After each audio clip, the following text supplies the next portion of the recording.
teman atau gimana? Baik. 2 menit lagi atau 2 menit lagi? Kita tunggu 2 menit lagi ya. Iya, tunggu teman-teman teman-teman yang masuk. Saya aja masuk. Kalau di grup nggak aja masuk, nggak masuk nih. Suara saya terdengar jelas ya Pak Miki ya? Jelas, jelas.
Karena hari ini kan nggak ada penambahan ya peserta baru, jadi mungkin pengantar profil singkat, jadi tidak perlu saya sebutkan ya. Kemarin waktu sesi pertama sudah saya sampaikan.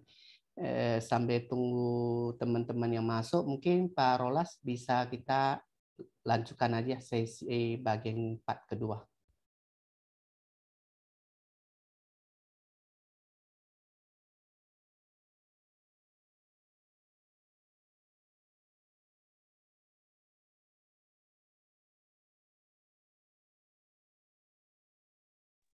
Saya izin off kamera ya Pak, supaya ini stabil jaringannya.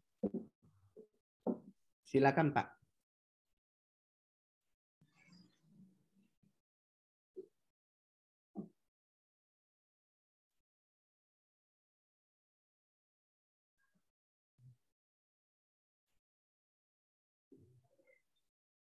Baik, selamat sore Bapak Ibu sekalian.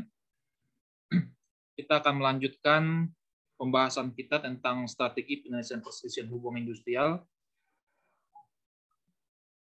Kemarin kita sudah membahas mengenai PHI ya Bapak Ibu ya. Bipartit, mediasi, dan PHI sudah kita bahas. Sekarang kita masuk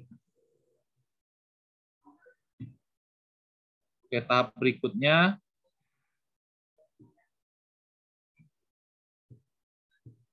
yaitu upaya hukum.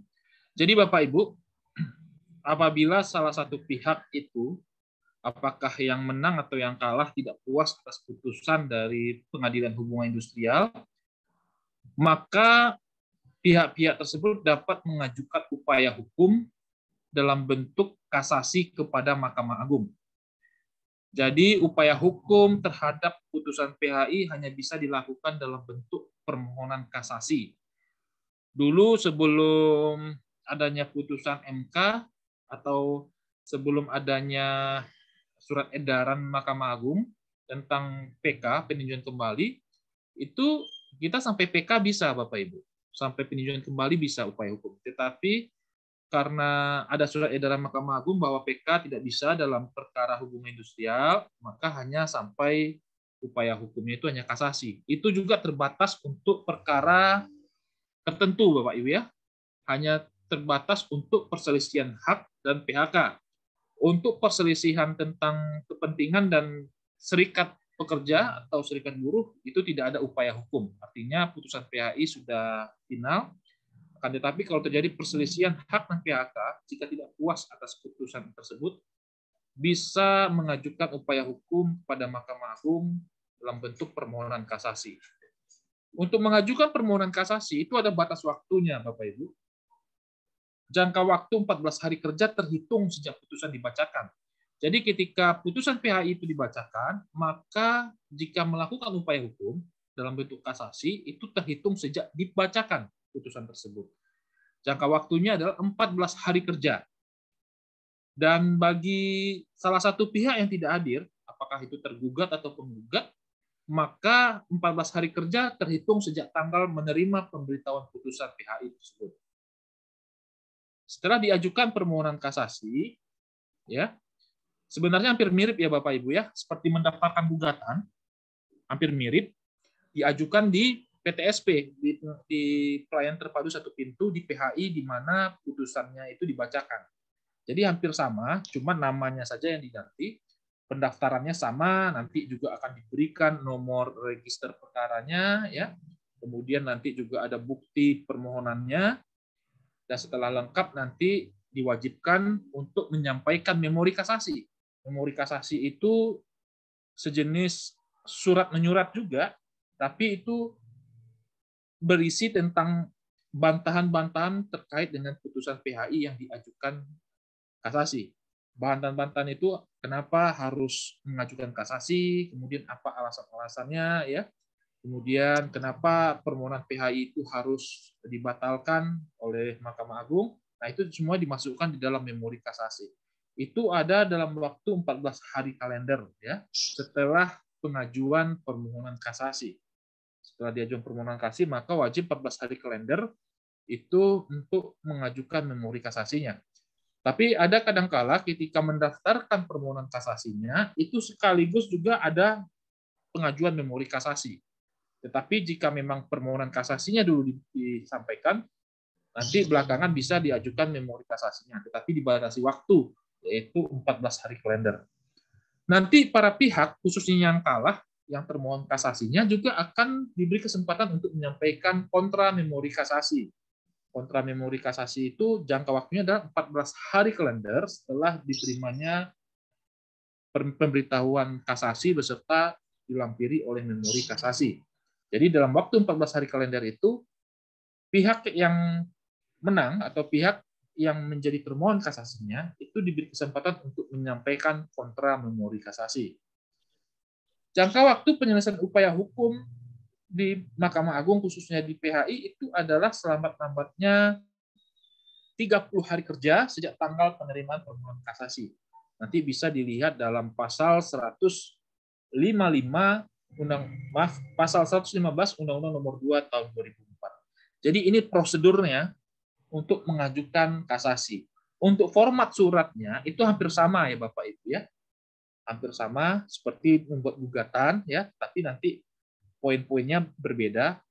Di kasasi itu nanti poin-poinnya adalah membantah ataupun menolak pertimbangan-pertimbangan hukum yang ada di dalam putusan PHI tersebut. Kenapa tidak puas, lalu apakah ada kesalahan-kesalahan di situ. Nah, itu semuanya dicantumkan di dalam permohonan kasasi. Ada 4 alasan pengajuan kasasi. Lalu yang pertama adalah tidak berwenang atau melampaui batas kewenangan dalam memeriksa perkara. Ya. Nah, kemudian salah menerapkan atau melanggar hukum yang berlaku, lalu lalai memenuhi syarat-syarat yang diwajibkan oleh peraturan perundang-undangan yang mengancam kelalaian itu dengan batalnya putusan. Misalnya apa, Bapak Ibu? Misalnya putusan PHI itu ternyata tidak mencantumkan identitas yang lengkap di dalam putusan PHI, maka salah satu pihak itu mengajukan kasasi untuk meminta pembatalan atas putusan PHI karena identitasnya kurang lengkap. Nah, itu bisa Bapak Ibu. Jadi itu sebagai contoh bahwa ada beberapa poin, 3 poin dalam pengajuan kasasi, bukan 4 ya, maaf ya Bapak Ibu, ada 4, harusnya 3. Bahwa yang pertama adalah tidak berwenang atau melampaui batas kewenangan dalam memeriksa perkara, ya, salah menerapkan atau melanggar hukum yang berlaku, kemudian lalai memenuhi syarat-syarat yang diwajibkan oleh peraturan perundang-undangan yang mengancam kelalaian itu dengan batalnya putusan. Jadi ada 3 poin yang bisa dijadikan konstruksi dalam membuat permohonan kasasi. Dan kemudian apabila tidak diajukan memori kasasinya, maka permohonan kasasi itu tidak bisa diproses, Bapak Ibu. Jadi nanti akan diingatkan oleh petugas bahwa setelah mengajukan permohonan kasasi, maka diwajibkan nanti untuk menyerahkan memori kasasinya. Jadi ini alasan-alasan untuk diajukan kasasi. Nah, salah satu catatan adalah sedapat mungkin dalam membuat memori kasasi itu jangan copy paste lagi ya dari proses-proses yang di PHI. Artinya harus ada hal-hal yang baru dicantumkan di situ. Nah, karena yang diperiksa itu adalah hal-hal yang baru yang terjadi ketika ada putusan PHI. Yang putusan PHI itu kira-kira apakah sudah memenuhi syarat atau tidak, atau membuat para pihak puas atau tidak. Nah, apabila putusan PHI itu dirasa tidak puas, maka bisa mengajukan kasasi dengan alasan-alasan yang baru ya, yang bisa membantah bahwa putusan PHI itu tidak memenuhi syarat atau memang harusnya si pemohon kasasi diuntungkan atau dimenangkan perkaranya waktu di PHI, tapi oleh putusan PHI itu dikalahkan. Nah, itu contohnya Bapak Ibu, bahwa yang harus dicantumkan di dalam memori kasasi itu adalah harus hal yang baru, ya, hal yang baru di mana poin-poinnya adalah termasuk dari 3 poin ini, dan juga fakta-fakta yang telah terjadi yang tidak diperiksa misalnya. Contohnya sebagai berikut, bahwa apabila dalam putusan PHI itu seharusnya orangnya itu adalah layak di PHK ya karena pelanggaran, tetapi ternyata hitungan kompensasinya tidak cocok. Nah, maka bisa mengajukan upaya hukum kasasi supaya hitungan kompensasinya itu sesuai dengan yang menurut dia, menurut si pemohon kasasinya, sehingga dengan harapan permohonan kasasinya dikabulkan dan si pemohon ini dimenangkan dalam perkaranya. Jadi ini salah satu strategi ya Bapak Ibu dalam menyusun memori kasasi. Ya, pastikan formatnya memori kasasi telah disusun dengan baik. Ya, kapan putusan PHI diucapkan, syarat formal pengajuan, ya, syarat formal itu salah satunya bahwa pengajuan permohonan kasasi sudah sesuai dengan syarat-syarat yang ditentukan, jangka waktu masih dalam jangka waktu 14 hari, ya, kemudian juga memorinya masih dalam jangka waktu 14 hari. Kemudian dalam memori kasasi, pastikan pemohon melihat pasal 102 Undang-Undang Nomor 2 Tahun 2004. Jadi pastikan bahwa putusan PHI itu sesuai dengan pasal 102 Nomor 2 Tahun 2004. Jika tidak sesuai dalam pasal 102 Nomor 2 Tahun 2004, maka itu bisa menjadi alasan oleh pemohon kasasi ya untuk dimintakan pembatalan. Jika memenuhi syarat pasal 102, berarti bisa diajukan keberatan atas hal itu. Jadi memang dibutuhkan ketelitian dalam membuat memori kasasi. Kemudian argumentasi hukum dan apa yang dituntut dalam memori kasasi tersebut. Nah, argumentasi hukum ini tentunya adalah menyampaikan hal-hal keberatan. Buka dia punya ini toh Atas putusan PHI tersebut, ya. Kenapa si pemohon kasasi mengajukan keberatan? Ya, mungkin dalam pertimbangan hukum dari putusan PHI itu ada yang tidak cocok ataupun ada yang tidak sesuai. Nah, itu dibantah dalam argumentasi hukum. Dan kemudian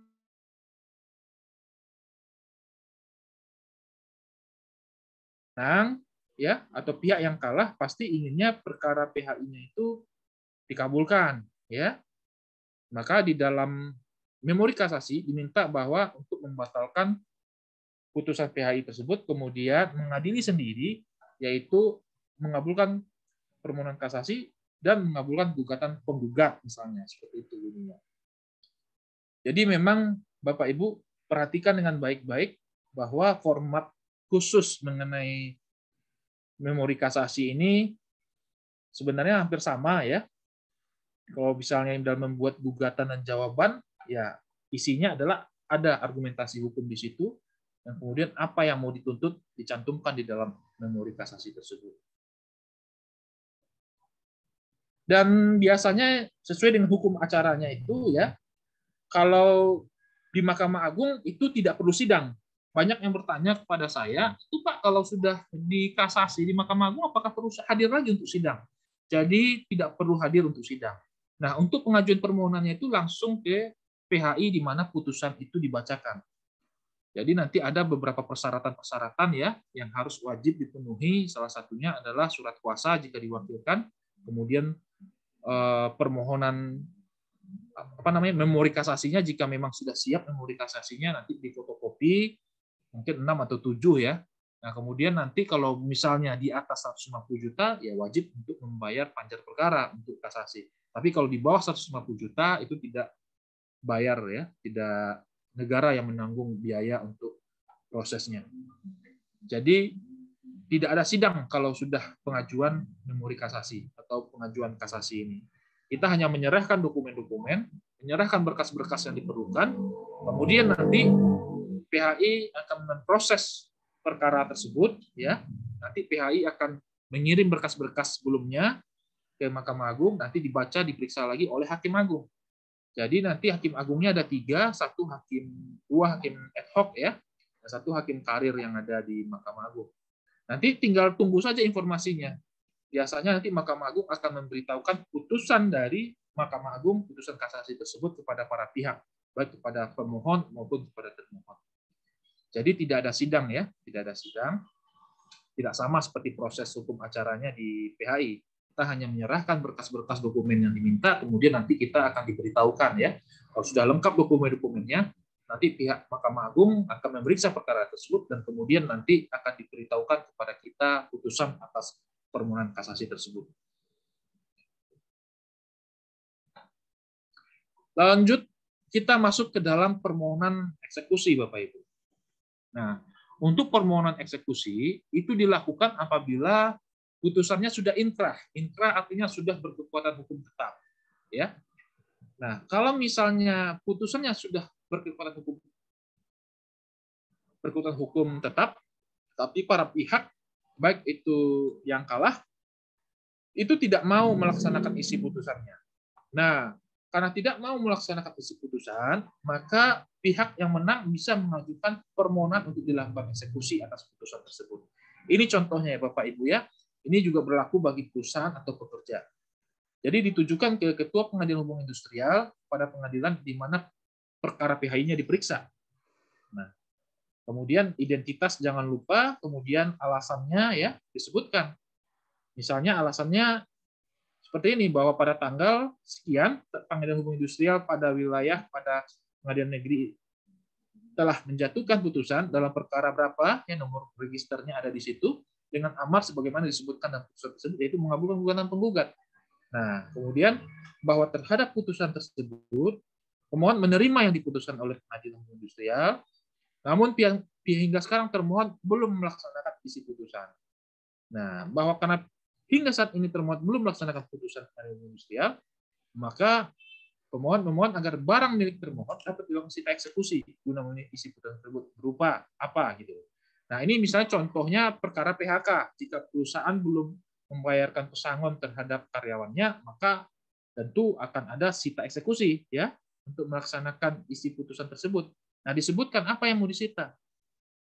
Kalau bagi perusahaan misalnya pekerja mengundurkan diri pada saat PKWT, ya PKWT-nya belum berakhir, tapi si karyawan mengundurkan diri. Tentu karyawan yang mengundurkan diri itu wajib dituntut ganti rugi, ya karena sesuai pasal 62 Undang-Undang 13 tahun 2003 itu kalau misalnya karyawan PKWT mengakhiri hubungan kerjanya sebelum berakhir hubungan kerja, maka wajib memberikan ganti rugi sampai dengan sebesar sisa kontraknya, ya sesuai dengan masa kontrak yang belum berakhir itu. Nah, nanti dihitung di sana. Nah, perusahaan juga bisa mengajukan itu ya misalnya dalam bentuk permohonan eksekusi. Ya. Nah, bisa saja mengajukan permohonan eksekusi ke PHI kemudian menuntut harta ataupun barang-barang milik dari si yang kalah itu diletakkan sita jaminan ataupun sita eksekusi untuk memenuhi isi putusan dari PHI yang dimintakan atau yang dimohonkan eksekusi. Jadi Bapak Ibu dalam surat permohonan itu dilampirkan surat kuasa dan kemudian salinan putusannya, ya. Kadang-kadang ada juga dimintakan surat tambahan, yaitu surat keterangan sudah berkekuatan hukum tetap. Nah, kalau misalnya perkaranya di atas 150 juta, maka permohonan eksekusi ini ada juga biayanya, Bapak Ibu, ya. Ada biayanya juga. Nanti dibayar, ada harganya, ada tarifnya di sana, nanti dari pihak petugas akan mengarahkan berapa biayanya. Jadi ada kalau di atas 150 juta, tapi kalau perkaranya di bawah 150 juta ini tidak ada biayanya. Nah, kalau setelah ini diajukan, diproses, nanti pihak PHI akan memanggil para pihak kembali, ya termasuk pihak yang diajukan eksekusi ya, dia sebagai termohon eksekusi untuk dilakukan yang namanya unmanning ya. Unmanning itu teguran kepada tergugat agar menjalankan isi putusan. Kalau pengalaman saya Bapak Ibu terkait dengan permohonan eksekusi ini, memang beberapa kali ya, ada juga yang belum, ada beberapa kali yang perusahaan mau bayar ya. Kebetulan waktu itu saya mendampingi membela beberapa pekerja yang di PHK. Nah, kemudian karena perusahaan belum bersedia ya melaksanakan keputusan, kita ajukan permohonan eksekusi. Kemudian dipanggillah nanti dari pihak perusahaan. Dan memang perusahaan itu membayar ya, membayar sesuai dengan isi putusan pengadilan. Jadi karena dia membayar melalui pengadilan, maka nanti pembayaran hak-hak dari si pemohon juga melalui proses yang ada di pengadilan. Nah, jadi itulah sekilas mengenai permohonan untuk dilakukan eksekusi. Saya juga pernah mendampingi perusahaan terkait dengan eksekusi, tetapi memang pada waktu itu perusahaan di posisi wajib untuk membayar pesangon. Jadi kita datang ke PHI, kita melaksanakan isi putusan, kemudian kita bayar ya pesangon dari karyawan melalui bank yang sudah ditentukan oleh pihak pengadilan ya. Jadi semuanya berjalan secara resmi. Nah, itulah contohnya Bapak Ibu, contoh di mana eksekusi ya dilakukan. Jadi saya bersyukur selama menangani perkara-perkara PHI itu tidak sampai kepada eksekusi real ya, tidak sampai kepada lelang aset perusahaan, belum pernah. Semua kita selesaikan di tingkat unmanning ya. Di proses unmanningnya kita laksanakan isi putusan itu. Karena itu dalam PP 35 Bapak Ibu, kalau dalam Undang-Undang Cipta Kerja sekarang ini harus wajib diperhatikan Bapak Ibu. Kalau misalnya perusahaan ya tidak membayarkan hak dari karyawan berupa pesangon dan sebagainya apabila terjadi pemutusan hubungan kerja, maka harap dipastikan ya tidak melanggar pasal 185 ya, 185 Undang-Undang Cipta Kerja. Karena apabila ada perusahaan yang tidak membayarkan hak-hak pekerja terutama pesangon, maka itu bisa berpotensi dibawa ke ranah hukum ya, diproses secara peradilan pidana. Jadi ini wajib diperhatikan. Memang kalau sudah masuk ke dalam tahap PPHI itu tidak bisa langsung proses itu dilakukan ya, tapi harus diputuskan dulu di prosesnya di PPHI. Tapi jangan sampai perusahaan terkena dampak dari pasal 185 Undang-Undang Cipta Kerja. Dulu Undang-Undang 13 tahun 2003 itu tidak diatur, tetapi sekarang sudah diatur. Jadi memang kalau sudah ada pemutusan hubungan kerja, maka perusahaan wajib memberikan pesangonnya sesuai dengan undang-undang ya, kecuali kalau kesalahan dari pekerja itu adalah kesalahan-kesalahan karena alasan mendesak ya. Kalau kesalahan-kesalahan karena alasan mendesak dan semuanya sudah diatur dalam perjanjian kerja, peraturan perusahaan ataupun perjanjian kerja bersama, maka itu haknya hanya uang pergantian hak ya, dan juga uang pisah. Nah, uang pergantian hak ini hanya biasanya cuti. Makanya kalau yang cutinya sudah habis ya tidak dapat uang pergantian haknya, tapi dapatnya hanya uang pisah, dan itu juga diatur di dalam PP atau dalam perjanjian kerjanya atau dalam PKB. Kalau tidak diatur, makanya nggak dapat apa-apa. Ya bersyukur kalau misalnya uang pergantian haknya masih dapat, cutinya ternyata belum habis. Nah, itulah haknya yang dia diperoleh. Jadi itu sekilas ya Bapak Ibu tentang permohonan untuk dilakukannya eksekusi. Kita masuk ke dalam contoh kasus ya Bapak Ibu. Nanti kita akan berdiskusi. Nah, saya memang selalu dalam menyampaikan materi selalu melampirkan beberapa kasus ya, contoh aktual ya. Dan itu saya menggunakan dan mereferensikan dari putusan Mahkamah Agung. Saya mengambilnya dari putusan Mahkamah Agung, itu dapat dilihat di websitenya. Jadi ini sebagai informasi saja Bapak Ibu ya. Apakah dalam Undang-Undang Cipta Kerja dan PP 35 2021 pemberian surat peringatan wajib secara berurutan dari SP1 sampai dengan SP3 sebelum di PHK? Nah, jawabannya adalah dalam Undang-Undang Cipta Kerja telah diatur bahwa pekerja yang melakukan pelanggaran ketentuan yang diatur dalam PK, PP atau PKB dan sebelumnya sudah diberikan SP1, SP2 dan SP3 secara berturut-turut masing-masing berlaku paling lama 6 bulan kecuali ditetapkan lain ya, saya kasih garis miring, kecuali ditetapkan lain dalam PK, PP atau PKB, dengan menafsirkan makna kecuali ditetapkan lain, maka pemberian SP dapat dilakukan tidak berturut-turut, ya, atau tidak berurutan, atau tanpa berurutan sesuai dengan tingkat pelanggaran yang dilakukan pekerja, dan hal ini telah diatur dalam PK, PP atau PKB. Jadi pemberian SP itu sesuai dengan jenis kesalahan yang dilakukan dan dia masuk kategori surat peringatan berapa? Apakah 1, 2, atau 3? Kalau misalnya masuk dalam kategori SP2, ya diberikan dia SP2. Jadi tidak perlu di SP1. Tetapi jika memang dia mengulangi pelanggaran yang sama atau pelanggaran lain, itu bisa saja nanti dia terkena dampak SP3. Nah, jadi Bapak Ibu, ini ada contohnya, ya, putusan yang terbaru ya Bapak Ibu ya. Contohnya putusan Mahkamah Agung nomor 668 tahun 2022, ya. Secara ringkas dalam perkara PHK terhadap para penggugat dengan alasan karena para penggugat terbukti telah melakukan pelanggaran terhadap peraturan dan tata tertib dan disiplin kerja, serta tergugat telah pula memberikan SP1 dan SP2 kepada penggugat sebelum mengakhiri hubungan kerja, maka atas PHK tersebut para penggugat berhak atas uang kompensasi PHK sesuai pasal 52 PP 35 tahun 2021. Jadi dalam kasus ini si pekerja sudah menerima SP1 dan SP2. Kemudian perusahaan mengajukan PHK, memutuskan hubungan kerja terhadap pekerja ini. Akan tetapi pihak pekerja tidak menerima keputusan dari perusahaan sehingga mengajukan gugatan ke PHI. Nah, setelah adanya putusan Mahkamah Agung ini, bisa kita mendapat gambarannya bahwa kalau misalnya SP1 dan SP2 ternyata bisa diakhiri hubungan kerjanya dan berhak atas kompensasi sesuai pasal 52.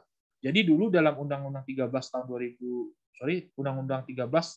2003 itu kompensasi atas PHK karena disiplin itu mendapat 1 kali pesangon. Tetapi berdasarkan PP 35 itu kompensasinya setengah ya Bapak Ibu ya, setengah atau 0,5. Makanya ketentuan dalam Undang-Undang Cipta Kerja ini banyak yang diprotes ya karena dianggap tidak lebih baik dari Undang-Undang 13. Tetapi itu adalah produk hukum ya. Karena Undang-Undang Cipta Kerja ini sebenarnya banyak keuntungannya khusus bagi karyawan yang berstatus PKWT ya. Dulu dalam status PKWT itu tidak dapat kompensasi berdasarkan Undang-Undang 13 tahun 2003, tapi berdasarkan Undang-Undang Cipta Kerja itu karyawan yang sudah berakhir masa kerjanya karena PKWT dapat kompensasi. Jadi semuanya ada keuntungannya Undang-Undang 13, Undang-Undang Cipta Kerja dan PP 35 ini. Tapi ya namanya sebuah produk undang-undang ada yang sepakat, ada yang tidak sepakat. Nah, inilah yang menjadi inti putusan Mahkamah Agung ini bahwa perusahaan yang memberikan SP1 dan SP2 ya tidak salah penerapannya dalam melakukan pemutusan hubungan kerja. Tetapi dengan catatan Bapak Ibu, apabila di dalam perusahaan itu tidak ada PP atau PKB ataupun tidak ada perjanjian kerja, maka harus kembali ke undang-undang. Ya, jadi kalau misalnya perusahaan yang tidak mengatur mengenai SP ini dalam perjanjian kerja, peraturan perusahaan atau PKB, maka wajib mengikuti prosedur pemberian SP sesuai dengan undang-undang, yaitu harus berurutan. Ya, nah itulah yang membedakan pemberian SP sesuai dengan perjanjian kerja, PP dan perusahaan dengan pemberian SP yang belum ada diatur dalam perjanjian kerja, peraturan perusahaan atau perjanjian kerja bersamanya. Kalau jika tidak diatur di situ, maka bisa menggunakan undang-undang sebagai prosedur hukum dalam menerapkan pemberian SP.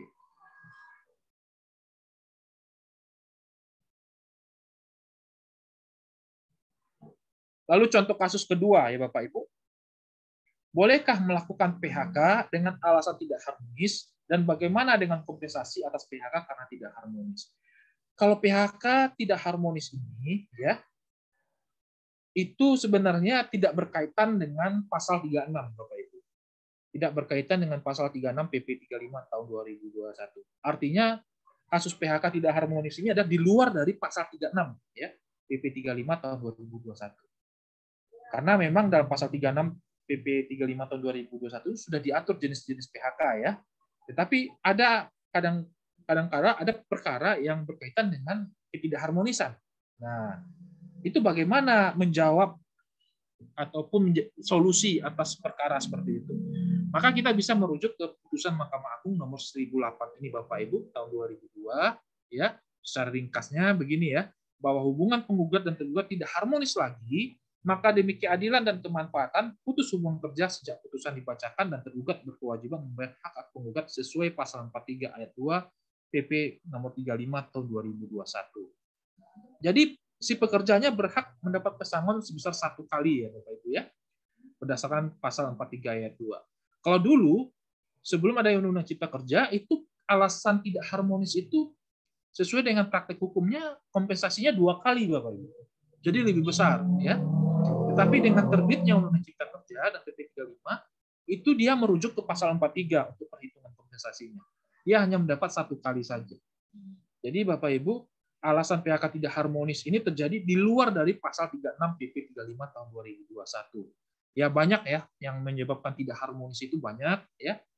Nah, tetapi memang demi keadilan dan kemanfaatan ya sudah diputus hubungan kerja dengan pemberian kompensasi berupa pesangon sesuai pasal 43 ayat 2. Untuk lengkapnya nanti Bapak Ibu bisa mengunjungi website Mahkamah Agung ya. Sudah saya cantumkan di sini untuk mendapat salinan putusannya yang lengkap. Contoh kasus ketiga, bagaimana menentukan usia pensiun Bapak Ibu? Nah, untuk menentukan usia pensiun itu memang kan tidak diatur ya Bapak Ibu ya. Usia pensiun tidak diatur di dalam Undang-Undang Cipta Kerja dan juga PP 35. Di situ hanya diatur bahwa pekerja dapat diakhiri hubungan kerjanya apabila pekerja memasuki usia pensiun. Nah, ini putusan terbaru Bapak Ibu. Putusan terbaru ini adalah putusan yang terbit setelah adanya Undang-Undang Cipta Kerja dan PP 35 tahun 2021. Jadi untuk menentukan usia pensiun, Bapak Ibu bisa menerapkan ketentuan pasal 15 Peraturan Pemerintah Nomor 45 tahun 2015 ya tentang penyelenggaraan program jaminan pensiun. Di situ kan sudah ada ya ditentukan usia pensiun. Jadi ini salah satu solusi yang diberikan oleh pengadilan kita terkait masalah usia pensiun. Nah, ini salah satu putusan yang terbaru ya. Ini bagi Bapak Ibu yang menjadi HRD dapat ya menetapkan usia pensiun berdasarkan dari PP 35 dari Peraturan Pemerintah Nomor 45 tahun 2015 ya. Pasal 15. Ini dalam contoh kasus bagaimana menentukan usia pensiun. Nah, selanjutnya Bapak Ibu, contoh kasus berikutnya, apakah boleh melakukan PHK karena alasan pekerja tidak berprestasi? Nah, kalau berprestasi ini kan penafsirannya banyak ya Bapak Ibu ya. Mungkin karena target dari pekerja yang tidak selesai ataupun tidak mencapai target, kemudian masalah waktu yang tidak diperhatikan, misalnya disiplin masalah waktu ya, sehingga tidak mengakibatkan dia berprestasi, maka ini adalah salah satu contoh kasus di mana apakah boleh melakukan PHK karena alasan pekerja tidak berprestasi. Nah, jawabannya adalah pastinya perusahaan mengharapkan prestasi. Karena hubungan kerja itu adalah hubungan kontraktual, Bapak Ibu. Jadi ada hukum perjanjian di dalam hubungan kerja itu. Makanya perusahaan memberikan prestasi dalam bentuk upah. Ya. Nah, pekerja memberikan prestasi kepada perusahaan dan bentuk apa? Dalam bentuk pekerjaan. Nah, untuk memberikan pekerjaan, memberikan pekerjaan kepada perusahaan itu, ya tentu pekerjaan itu adalah pekerjaan yang harus sesuai dengan kemampuan dari perusahaan dan tentunya prestasi. Ya, bagi mereka yang bekerja sebagai marketing adalah prestasi apabila target penjualannya tercapai atau bahkan melebihi dari yang dijual. Maka nanti perusahaan akan memberikan reward atau memberikan bonus dan sebagainya. Jadi ada hubungan timbal balik Bapak Ibu. Jadi hubungan kerja itu adalah hubungan kontraktual di mana perusahaan memberikan prestasi dan bentuk upah, pekerja memberikan prestasi dan bentuk pekerjaan kepada perusahaan. Ya, profesionalisme dan juga prestasi tentunya. Ya, kalau misalnya tidak bisa memberikan prestasi bagi perusahaan, ya tentu akan berpotensi PHK. Nah, ini adalah contoh putusannya, putusan Mahkamah Agung nomor 68 ya 2017. Dalam putusan tersebut dijelaskan pekerja telah mendapatkan SP3. Bayangkan ini. Jadi dilihatnya pekerja ini tidak berprestasi, ya sudah langsung diberikan SP3 ya. Akibat gagal memenuhi kesanggupan memperbaiki kinerja dan merujuk pada perusahaan pekerja yang tidak mencapai prestasi dan telah dikenai SP3 dapat dikenakan PHK. Jadi dalam peraturan perusahaannya atau dalam dalam peraturan perusahaannya, itu perusahaan sudah mencantumkan ketentuan SP3 apabila pekerjanya tidak menunjukkan hasil, ya, tidak mencapai prestasi atau tidak memperbaiki kinerja terkait dengan prestasinya itu. Nah, bisa diputuskan PHK apabila sudah memperoleh SP3. Jadi, Bapak Ibu, ini bisa menjadi referensi ataupun informasi bagi Bapak Ibu yang mungkin saat sekarang ini sedang membuat peraturan perusahaan, ya, atau sedang membuat perjanjian kerja. Nah, Bapak Ibu bisa menjadikan putusan ini sebagai informasi bahwa pemberian SP3 apabila ada pekerja yang tidak berprestasi itu tidak ada masalah dari segi hukumnya. Kecuali jika tidak diatur, nah, maka itu bisa menjadi persoalan. Tetapi jika sudah diatur, maka itu lebih baik, ya, karena ada kaidah-kaidah hukum otonom yang berlaku di perusahaan seperti perjanjian kerja, peraturan perusahaan, dan juga perjanjian kerja bersama. Apabila di perusahaan tersebut mempunyai serikat pekerja. Jadi ini contoh kasus di mana mengenai karyawan atau pekerja yang tidak berprestasi. Nah, lalu kasus berikutnya Bapak Ibu, ini sangat menarik. Di dalam beberapa waktu yang lalu itu ada diskusi, ya, di HR Wiki itu mengenai pengunduran diri. Nah, ini sangat menarik menurut saya dan saya bersyukur bisa menemukan putusan ini. Apabila pekerja telah mengajukan pengunduran diri dan kemudian pekerja menarik kembali surat pengunduran diri dan meminta dipekerjakan kembali, apakah perusahaan boleh menerima kembali pekerja tersebut? Nah, jawabannya adalah terkait dengan pengunduran diri, maka dapat memperhatikan ketentuan pasal 6 huruf I PD 35 tahun 2021, di mana pasal tersebut menegaskan bahwa pekerja mengundurkan diri atas kemauan sendiri harus memenuhi syarat, ya. Pertama, mengajukan permohonan tertulis selambat-lambatnya 30 hari sebelum tanggal mulai pengunduran diri, tidak terikat dalam ikatan dinas, tetap melaksanakan kewajibannya sampai tanggal mulai pengunduran diri. Ini mohon maaf nih ada tipe, ya, tuan mulai, ya, bukan mulai. Nanti saya perbaiki dulu nanti ini redaksi bahasannya. Namun ada keadaan di mana pekerja menarik pengunduran dirinya karena suatu alasan, ya. Sikap perusahaan tentu bisa mengabulkan permintaan pekerja tersebut atau tidak. Jika perusahaan menolak, maka pengunduran diri tersebut tetap berlaku. Jadi dalam kasus ini Bapak Ibu, si pekerja sudah mengajukan surat pengunduran diri, ya.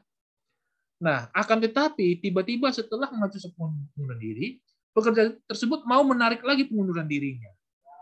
Kira-kira bagaimana menghadapi kasus seperti ini?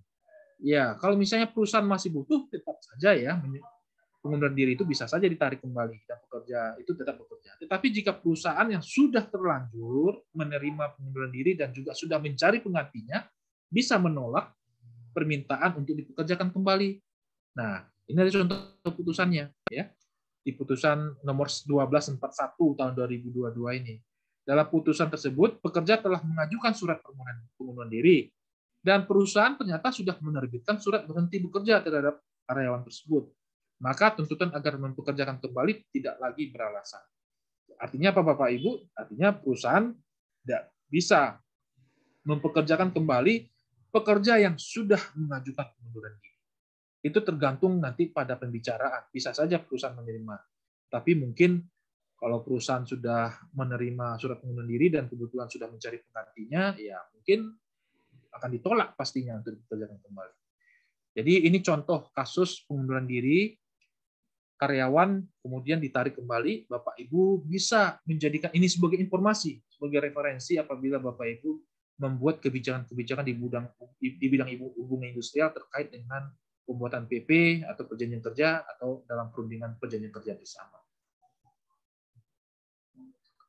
Selanjutnya Bapak Ibu, ini juga sangat menarik, ya. Ini juga sangat menarik. Ini terkait dengan perhitungan kompensasi. Nah, ini ada contoh kasus putusan Mahkamah Agung nomor 1254 tahun 2022. Jadi ini adalah salah satu penerapan perhitungan kompensasi berdasarkan putusan yang terbaru, ya. Pekerja memiliki hubungan kerja berdasarkan PKWT, di mana PKWT pertama dimulai 1 Juni 2014 sampai tanggal 30 November 2014, kemudian 1 Desember sampai 2016, kemudian PKWT 3-nya tuh 16 Januari, ya, sampai 15 Januari, kemudian PKWT 4 ya 16 Januari sampai 15 Januari, kemudian PKWT 5 sampai tanggal 18 April sampai dengan 17 April 2020. Nah, ternyata si pekerja ini mengajukan gugatan Bapak Ibu, mengajukan gugatan ke PHI terhadap kontraknya yang sudah habis, PKWT-nya sudah berakhir. Nah, pada awalnya memang si karyawan ini minta pesangon, tetapi oleh Mahkamah Agung ternyata memberikan kompensasi. Alasannya adalah, pertama, perkara yang diajukan itu terjadi atau didaftarkan setelah terbitnya PP 35 tahun 2021 dan juga Undang-Undang Cipta Kerja. Kalau kita kembali ya Bapak Ibu membaca PP 35 tahun 2021 itu perhitungan kompensasi ya kalau mau berlaku surut itu hanya sampai tanggal 2 November tahun 2020 ya pada saat diterbitkannya Undang-Undang Cipta Kerja. Tetapi justru ini sangat menarik sekali. Berdasarkan putusan ini itu dihitung sampai sebelum terbitnya Undang-Undang Cipta Kerja atau PP 35 tahun 2021. Nah, berdasarkan putusan ini, maka si pekerja ini memperoleh kompensasi dengan masa kerja 52 bulan per 12 kali dengan upahnya 1 bulan. Jadi pekerja ini dapat kompensasi sebesar 14.191.000. Bapak Ibu, ini sangat menarik ya, sangat menarik. Justru ini kalau misalnya putusan ini diketahui ya dan publik mengetahui bisa saja nanti mereka yang sudah berakhir PKWT-nya jauh-jauh sebelum Undang-Undang Cipta Kerja mengajukan gugatan ini, ya, atau mengajukan perundingan bipartit dengan perusahaan meminta kompensasi. Nah, ini kita akan lihat, ya, kita akan lihat bagaimana perkembangan dari kasus ini. Apakah ini bisa dijadikan dasar, ya, untuk menuntut kompensasi bagi PKWT yang sudah berakhir jauh-jauh hari sebelum Undang-Undang Cipta Kerja atau PP 35 tahun 2021. Nah, ini akan sangat menarik Bapak Ibu. Saya dulu pernah dikontrak tahun 2011 ya. Saya pernah sebagai HRD dikontrak tahun 2011. Bisa saja saya menuntut kompensasi ini kalau misalnya putusan ini menjadi jurisprudensi ya Bapak Ibu ya atau menjadi putusan yang bisa menjadi referensi untuk mengisi kekosongan hukum. Nah, ini sangat menarik sekali. Selanjutnya Bapak Ibu, ini contoh kasus 6, ini contoh kasus 7. Nah, ini bisa membantu Bapak Ibu jika Bapak Ibu nanti mewakili perusahaan ya Bapak Ibu, jika diperhadapkan dalam kasus penyelesaian hubungan industrial. Nah, ini adalah bagaimana membuat surat gugatan IPI harus memperhatikan prosedur suatu surat gugatan yang baik, seperti jenis perselisihan, dasar-dasar gugatan, serta tuntutan yang harus bersesuaian dengan dasar-dasar gugatan. Jika hal ini tidak diperhatikan, maka gugatan PAI bisa dinyatakan tidak dapat diterima apabila tergugat mengajukan eksepsi gugatan kabur atau tidak jelas. Nah, ini contoh kasusnya Bapak Ibu ya. Contoh kasusnya adalah putusan Mahkamah Agung nomor 1175 tahun 2022. Dalam putusannya dijelaskan bahwa gugatan para penggugat tidak menguraikan secara jelas dan rinci mengenai pokok-pokok yang dipersengketakan, yaitu mendalilkan para penggugat diputus hubungan kerjanya. Tetapi kapan PHK itu tidak dijelaskan dan bekerja mulai kapan juga tidak dijelaskan. Kemudian status hubungan kerja PKWT atau PKWTT dan dengan siapa para penggugat bekerja. Oleh karena itu, eksepsi tergugat tentang gugatan tidak jelas atau kabur dinyatakan dikabulkan. Jadi ini salah satu referensi ya Bapak Ibu, jika memang Bapak Ibu mewakili perusahaan secara langsung, ya, apabila diperhadapkan dalam kasus PHI. Jika Bapak Ibu dituntut oleh pekerja terkait dengan perselisihan hubungan industrial, maka perhatikan gugatannya. Ya, gugatannya perhatikan. Yaitu pertama, kapan dia diputus hubungan kerjanya jika sengketanya adalah tentang PHK. Ya, kemudian perhatikan apa jenis hubungan kerjanya. Ya. Kemudian tegaskan ya dengan siapa para pekerja ini bekerja. Nah, kalau memang itu tidak jelas, ya, kalau itu tidak jelas diuraikan dalam sebuah gugatan, maka apabila Bapak Ibu mengajukan eksepsi, gugatan itu bisa dinyatakan tidak dapat diterima karena jelas atau tidak jelas atau kabur atau obscur liber. Jadi Bapak Ibu ini bisa menjadi informasi bagi Bapak Ibu dalam membuat sebuah gugatan ataupun membuat jawaban atas sengketa yang berhubungan dengan hubungan industrial. Jadi ini informasi hukum yang sangat berarti sekali, Bapak Ibu. Bisa membacanya nanti lebih lanjut di website Mahkamah Agung ya, di www.mahkamahAgung.id ya. Di situ ada semua putusan-putusan Mahkamah Agung yang sangat berguna sebagai informasi-informasi dan juga referensi-referensi. Nah, ini tips Bapak Ibu ya, tips dari saya terkait dalam menangani PPHI. Pertama adalah bacalah putusan-putusan pengadilan dan putusan Mahkamah Agung, karena dalam putusan-putusan tersebut banyak ilmu pengetahuan yang bisa menjadi jawaban dan solusi atas perselisihan yang terjadi antara perusahaan dengan pekerja. Buku-buku lain itu, buku-buku teks ya Bapak Ibu itu bisa, undang-undang itu bisa, dan kemudian mengikuti training-training itu bisa. Tetapi secara khusus Bapak Ibu harus menambahkannya dengan sering membaca putusan-putusan pengadilan atau Mahkamah Agung. Itu akan membuat komplit pengetahuan kita di bidang SDM dan juga di bidang hukum industrial. Itu tips khusus dari saya. Terima kasih Bapak Ibu. Ini selesai ya Bapak Ibu ya. Dari sesi yang pertama sudah selesai, ini sesi kedua selesai. Nanti kita akan berinteraksi. Silakan Bapak Ibu memberikan pertanyaan-pertanyaan. Ya, waktu kita masih panjang, ada 1 jam lebih.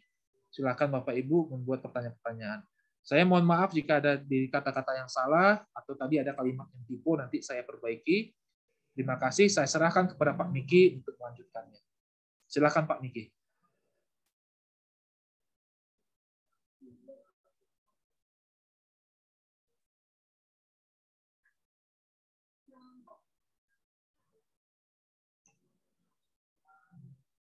Halo Pak Miki. Baik Bapak Ibu, kebetulan Pak Miki. Halo Pak. Ya, udah selesai Pak. Ini kita materinya. Oke. Nanti kita masuk ke dalam sesi tanya jawab. Ya, boleh. Oke, teman-teman, ini pemaparan dari Pak Rolas sudah selesai. Jadi kira-kira ada yang ada pertanyaan atau ada mau sampaikan ini kasus? Silahkan, iya. Silahkan di mute aja ya Bapak Ibu. Iya, bisa interaktif. Di unmute aja ya. Dibuka mic-nya. Ada yang mau sharing?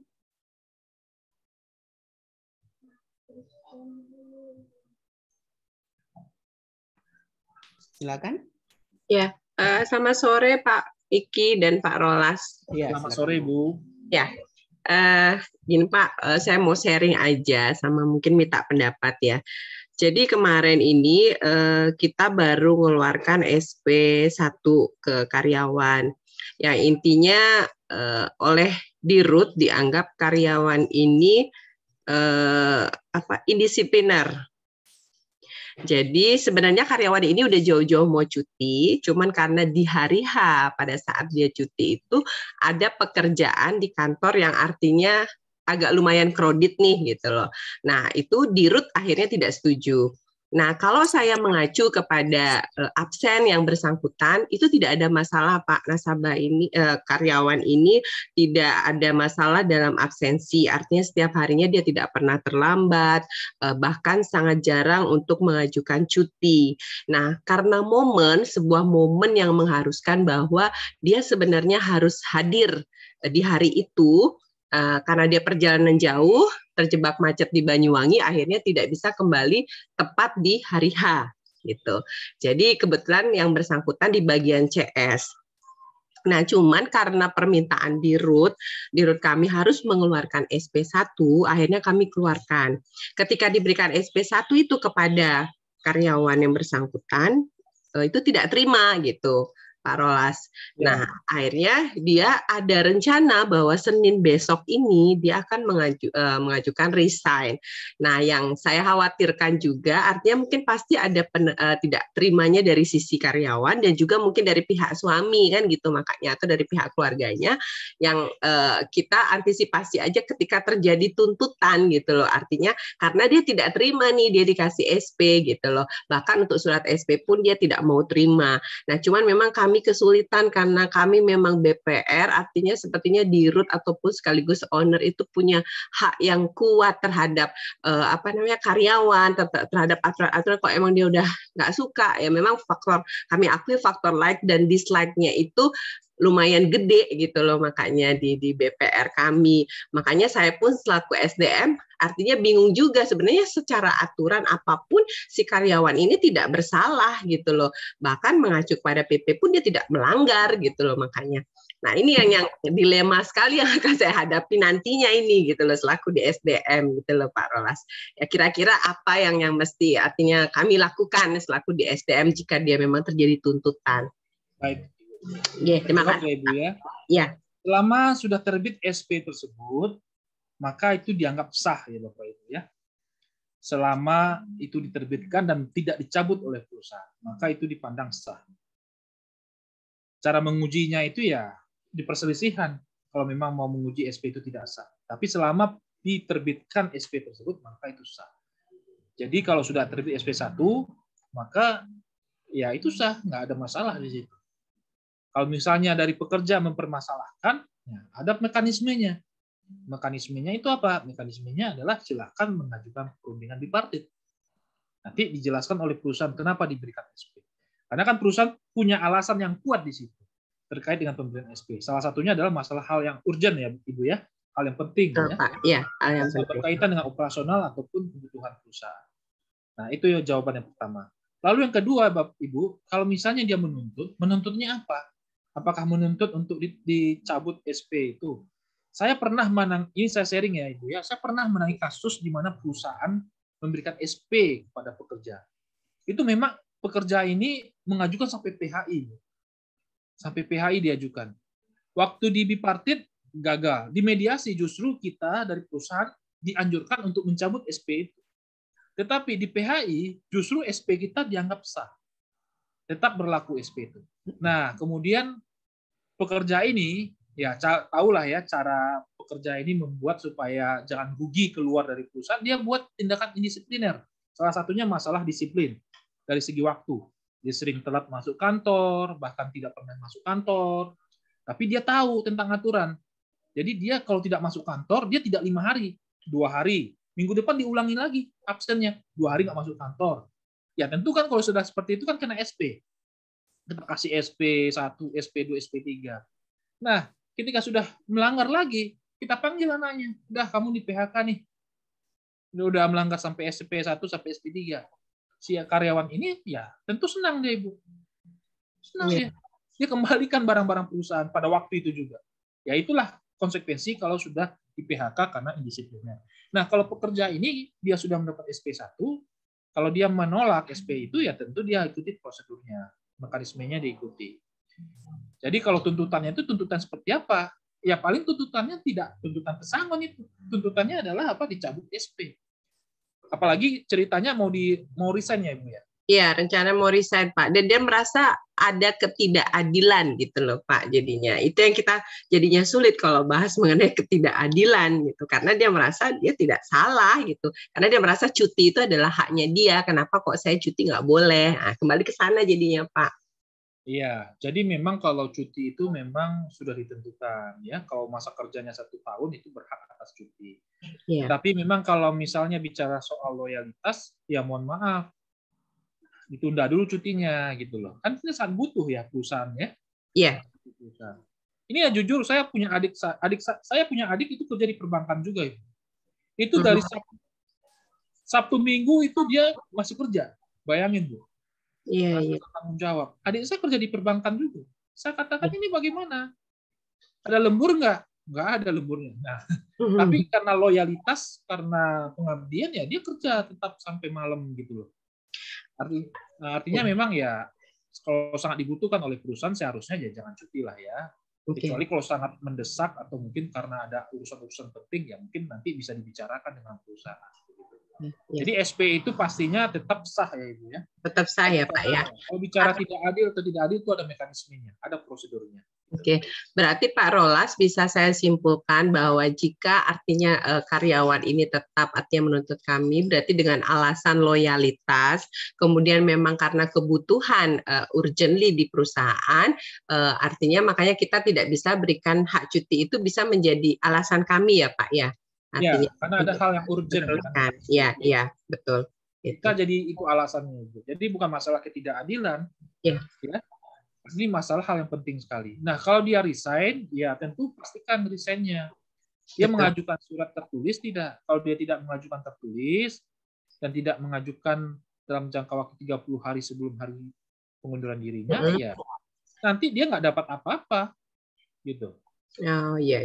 Jadi resign atau pengunduran diri itu akan diberikan haknya berupa uang pergantian hak dan juga uang pisah yang sudah diatur dalam peraturan perusahaan atau perjanjian kerja bersama apabila memenuhi persyaratan mengundurkan diri. Tadi contoh kasus sudah saya sampaikan.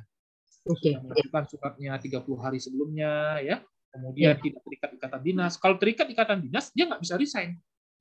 Jadi pekerja yang tidak bisa resign itu adalah yang terikat dengan ikatan dinas. Nah, jadi kalau misalnya dia putus ikatan dinasnya, dia bisa diberikan ganti, perusahaan bisa nuntut ganti rugi.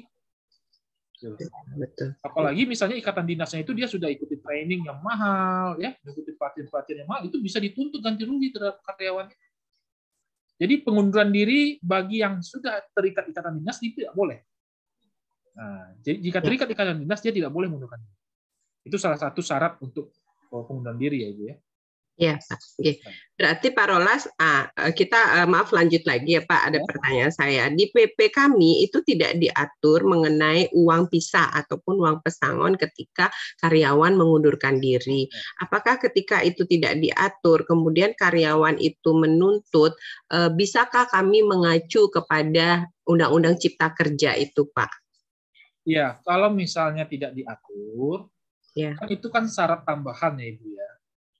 Kan ada kadangkala uang pisah itu tidak dicantumkan karena besaran uang pisah juga tidak diatur dalam Undang-Undang Cipta Kerja berapa uang pisahnya, ya. Ini juga sama seperti dalam Undang-Undang 13 tahun 2003. Jadi kalau misalnya hanya diatur uang pergantian hak, ya uang pergantian hak itu yang diberlakukan. Uang pergantian hak, ya dulu uang pergantian hak itu 15% dari pesangon dan uang penghargaan masa kerja. Tetapi sekarang itu 15%-nya sudah dihapus. Jadi yang uang pergantian hak itu adalah cuti itu dihitung dengan uang atau biaya transportasi di mana ia waktu itu direkrut sebagai pekerja, gitu. Oke, ya. Baik. Jadi memang mengundurkan diri itu bagi karyawan, khususnya bagi yang sudah karya tetap, memang tidak terlalu besar kompensasi. Syukur-syukur ada uang pisahnya besar di dalam PP atau PKB ya, tapi kalau nggak diatur uang pisahnya ya sudah, berarti cuma uang pergantian hak saja. Kalaupun dipersisihkan sampai ke PHI juga nggak terlalu besar yang dia peroleh gitu. Habiskan waktu jadinya. Iya, betul Pak. Terima kasih Pak Rolas penjelasannya. Ya, itu semua. Oke, selanjutnya ada yang mau bertanya atau mau sharing tentang kasus? Oke, sambil tunggu ya. Mungkin untuk pertanyaan dari Bu Ayu ya, tambah dikit ya. Jadi biasanya kalau kita kan buat surat peringatan biasanya kalau dulu ya di tempat saya suka cantumin gitu. Jadi tanpa tanda tangan dari yang kita kasih SP itu tetap berlaku ya. Yang penting ada saksi 2 orang, biasanya kita cantum di situ ya. Sebenarnya saya kalau dia kasus dari ini ya, dari karyawannya kan intinya begini. Jadi kan sebenarnya dia kan minta cuti, berarti kan udah disetujui ini ya oleh atasannya ya intinya. Cuma kalau kita tetap mungkin karena pimpinan tertinggi mau kasih SP, kan ternyata memang terbukti kan dia memang terlambat balik kan. Jadi itu aja bisa jadi alasan juga ya. Karena pengeluaran SP kita yang penting bisa cantumkan kesalahan dia yang dia buat dalam surat SP itu sah berlaku karena SP itu hak sepenuhnya dari perusahaan ya. Makanya SP itu sebenarnya kata kuncinya itu pembinaan ya, bukan hukuman. Jadi makanya istilah dia berlaku 6 bulan ya. Terus kalau dari sisi Bu Ayu mungkin pertimbangan ya itu keadilan dan kemanusiaan ya. Istilah kita bisa kasih tahu ya, artinya ya ini kan toh berlaku 6 bulan. Jadi sebenarnya kalau 6 bulan itu nggak terjadi kesalahan apa kan udah hangus gitu loh. Ya, yang jelas kan kita dari HR kan kita bisa kasih tahu, kita tahu ya. Mungkin karena cuti kamu kan udah kasih, tapi karena keterlambatan dia masuk dan terganggu dengan aktivitas yang seharusnya dia harus di PT, ternyata enggak kan. Jadi kan kita ada catatan di HR juga kan, kita bisa isinya secara inilah hati ke hati sampaikan ya sampaikan. Jadi jangan sampai ada hubungannya kan dia merasa nggak enak. Jadi kan kita bisa sampaikan itu memang karena ini terjadi ada satu kasus yang pas dia nggak ditempat dan dibutuhkan, jadi pimpinan kita mau kasih SP ya. Nah itu kasarnya kayak gitu. Jadi sebenarnya nggak begitu masalah sih. Terus kalau saya dia lanjutannya karyawan sendiri katanya mau resign. Jadi masalahnya di mana? Kalau memang kecuali orang ini memang talent banget ya, perusahaan kita butuh, itu lain cerita. Tapi kalau biasa-biasa, kalau memang kebetulan dia mau resign, ya udah. Mau gimana kan?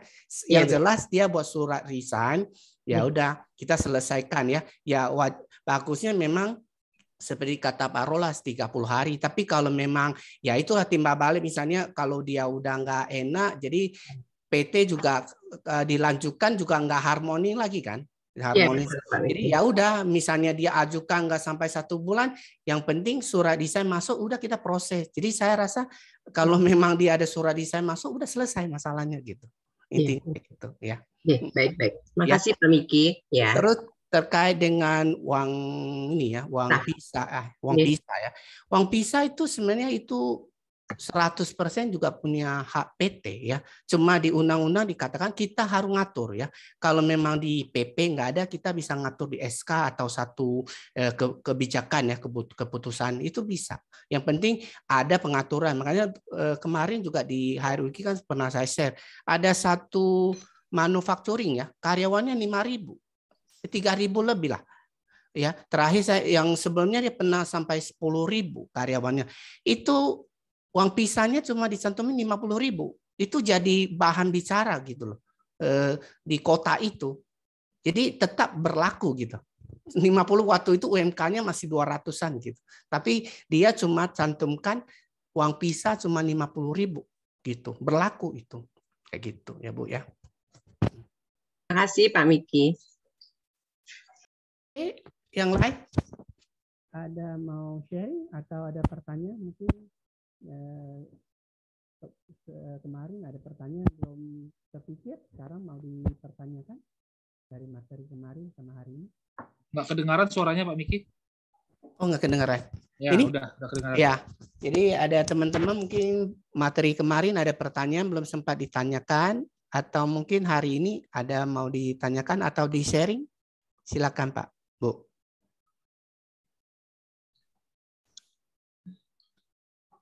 Atau Pak Rolas, mungkin tadi saya tanya ya, sambil tunggu teman-teman. Itu kalau saya dia kasus PKWT tadi, itu memang kalau saya dia seharusnya memang karyawan itu benar ya, dia ajukan untuk menuntut untuk pesangon, karena itu kontraknya kan udah 4 tahun lebih. Itu sebenarnya zaman dulu itu kan udah permanen. Kalau kita ikut Undang-Undang 13 kan. Jadi kenapa jadi malah hakimnya yang tuntutan pesangonnya dibatalin dan dikasih uang kompensasi? Itu agak aneh gitu menurut saya. Anomali. Bagian dalam kasus itu dia bagian las. Karyawan ini bagian las. Nah, kemudian dalam kasus itu dia dikontrak. Nah, cuman dia digugatnya itu adalah pada saat sudah terbit Undang-Undang Cipta Kerja dan PP 35. Dia minta sebagai status karyawan tetap. Iya, seharusnya itu. Tapi oleh putusan PHI, ya, jadi itu dikabulkan itu, Pak. Dikabulkan permohonan dari perusahaan, gitu loh. Iya. Dikabulkan permohonan perusahaan itu oleh Mahkamah Agung ya dapatnya kompensasi karena bagian las itu bukan core bisnis, bukan kerjaan utama. Nah, jadi ini sangat menarik gitu, Pak. Iya. Karena itu Ya. maka mungkin kalau ada yang case-case begitu saya pengen coba juga. Iya, maksudnya gini Pak Rolas ya, sambil tunggu teman ya. Jadi memang justru yang bukan core bisnis baru boleh PKWT kan. Jadi waktu zamannya sebelum Undang-Undang Cipta Kerja itu kan memang maksimal ini 3 tahun. Itu kan kontrak berlanjut 4 tahun lebih. Itu kan Nah, justru secara itu. status hukum kan permanen gitu loh. Tapi Jadi itu kan, sempat ada jeda, Pak. oh sempat ada jeda ya. Oh, Sempat iya. ada jeda. Jadi dihitungnya itu pada saat tahun 2015 jadinya kan. Jadi digenapkan 52 itu 4 tahun ya Pak ya, lebih ya. Iya, makanya itu lebih, itu hitung-hitung lebih banget. Apalagi dia kan mulai 2014 kan. Iya, Itu udah lebih banget dari ini apa persyaratan untuk makanya saya permanen waktu gitu. membaca putusan itu nih, wah ini bisa menjadi apa namanya sumber referensi gitu kan. Bisa saja nanti karyawan yang sudah habis kontraknya sebelum Undang-Undang Cipta Kerja malah ngajuin gugatan, dia minta rundingan bipartit. Mungkin nggak masuk akal karena kan berdasarkan PP 35 dihitung sejak tanggal 2 November 2021. Iya, benar. 22 November 2020. Oh, ini jauh-jauh hari sebelumnya kok ngajuin tuntutan. Nah, pekerja alasannya simpel, Pak. Kan saya menggunakan Undang-Undang Cipta Kerja dan PP 35 tahun 2021. Nah, dia ngomong begitu. Kan di situ diatur soal kompensasi. Nah, bicara, loh ini kan nggak bisa berlaku mundur, retroaktif kan nggak bisa. Nah, ya nggak apa-apa, kita uji aja sampai ke PAI, kata pekerja. Bisa aja begitu kan. Nah, akhirnya udah deal-dealan di situ. Daripada sampai PAI, mungkin perusahaan nggak mau keluar biaya dan sebagainya, udah deal. Mungkin ada tambahan apa namanya, kasih tambahan blunder ini, bisa jadi blunder ini. Kasihlah 1 kali gaji atau apa ya. Daripada sampai PAI kan panjang, harus terus bayar jasa lawyer lagi yang berapa gitu kan. Iya. Bisa saja nih Mbak. Makanya nanti saya pengen dengar dari grup HR Wiki apa sudah mencoba itu. Saya pengen coba Pak, cuma saya kasih ya. Memang ini putusannya itu aneh bin ajaib menurut saya. 2011 diajukan kontrak. Kalau saya uji nanti mengenai itu, saya nggak enak kan perusahaan yang dulu itu kan setelah saya resign malah jadi klien saya. Oke sih Pak. Jadi menarik Pak itu. Menarik ini banget. Bukannya ini ya, ini informasi yang tidak tersiar di grup yang lain. Iya. Dalam artian memang ini cukup di komunitas kita gitu. Iya. Cuma ini memang putusan yang menurut saya itu cukup. Ini putusan, 2 contoh putusan ini yang sudah saya sampaikan di itu. Yang pertama mengenai VLS itu ya, PKWT. Pernah saya sampaikan ini. Iya, benar. Oke. Ya, teman-teman. Makanya mungkin nanti Bapak Ibu menghindari hal seperti itu, jangan terjadi pekerja kontrak yang sudah habis, ya, maka perlu di PKWT-nya dibuat bahwa kalau sudah habis PKWT ini, ya, nggak bisa dituntut lagi kalau misalnya kompensasi jika ternyata itu karyawannya sudah habis kontraknya sebelum Undang-Undang Cipta Kerja gitu. Iya. Bisa aja, misalnya dia PKWT dulunya, habis itu dijadikan karyawan tetap, ya kan? Iya. Kemudian dibikin perselisihan. Wah, kemarin tuh PKWT saya belum dibayar kompensasi. Nah, itu kan jadi kasus baru kan. Makanya sebaiknya memang kebijakan perusahaan untuk menerapkan bahwa kalau kompensasi itu berlakunya sejak tanggal 2 November 2020. Jadi kalau misalnya sebelum 2 November 2020, maka kompensasi nggak berlaku. Itu diatur dalam peraturan perusahaan, di perjanjian kerja dan di PKB. Itu supaya mencegah jangan terjadinya kasus yang tadi, contoh kasus tadi. Jadi harus ditentukan ya ketentuannya di penegasan itu PKB atau PK ya. PKB ya. Oke, sip. Oke, teman-teman yang lain, Bu Nia, ada yang mau sharing atau pertanyaan? Pak Matius, masih ada pertanyaan untuk hari ini? Pak Rahasto? Cukup jelas, Pak. Oh, cukup jelas ya. Pak Rahasto, ada mau di-sharing atau mau sesuatu ditanyakan ke Pak Rolas? Pak Robi? Pak Kosim? Pak, ya, Sore, Pak. ada? Ya, ada Pak. Mau sharing? Iya, jelas suara saya Pak ya. Ya, dengar Pak. Ya, silakan ya. Pak. Ini Pak, kami mau bertanya ini Pak. Pak Rolas. Ada satu karyawan. Ini kan kita pakai Undang-Undang Cipta Kerja. Nah, Cipta Kerja ini kan di saat PKWT habis, terus karyawan tersebut rencananya kita mau kontrak baru. Nah, itu jedanya berapa hari atau berapa bulan? Dan apakah jika di kontrak baru, apakah kita harus membayar sisa PKWT tersebut? Baik, itu aja Pak Rolas.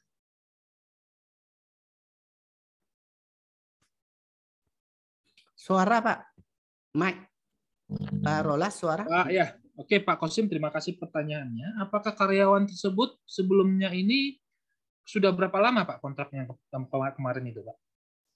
Kontraknya sudah, kalau dihitung kontrak sudah sampai 2 tahun Pak. 2 tahun. Iya. Rencananya mau dikontrak baru Pak? Benar Pak. Ya, kalau mau dikontrak baru ya dikasih jeda aja Pak. Ya, dikasih jeda. Kemudian ya untuk amannya sih Pak, jangan dihitung hari jedanya. Kalau bisa ya minimal 1 bulan lah. Ya, 1 bulan. Kemudian untuk tambahan administrasi sebaiknya si karyawan yang mau dikontrak itu disuruh buat surat lamaran kerja baru. Itu cuma supaya sebagai dokumentasi dan arsip dan bukti saja bahwa yang bersangkutan itu dipekerjakan sebagai karyawan kontrak. Tapi memang kalau sebelumnya dia sudah habis kontraknya, ya sesuai tadi yang penjelasan dan diskusi kita bahwa kalau terhitung sejak 2 November 2020 itu diberikan kompensasi, Pak. Jadi kalau udah habis kontraknya ya tentu diberikan kompensasi. Kalau misalnya kontraknya 1 tahun berarti dia dapat 1 bulan. Tapi kalau misalnya lebih atau kurang dari 1 tahun atau lebih dari 1 tahun maka hitungannya adalah masa kerja per 12 kali 1 bulan upah. Gitu, Pak. Itu rumus untuk perhitungan kompensasi. Begitu Pak jawabannya Pak. Baik Pak.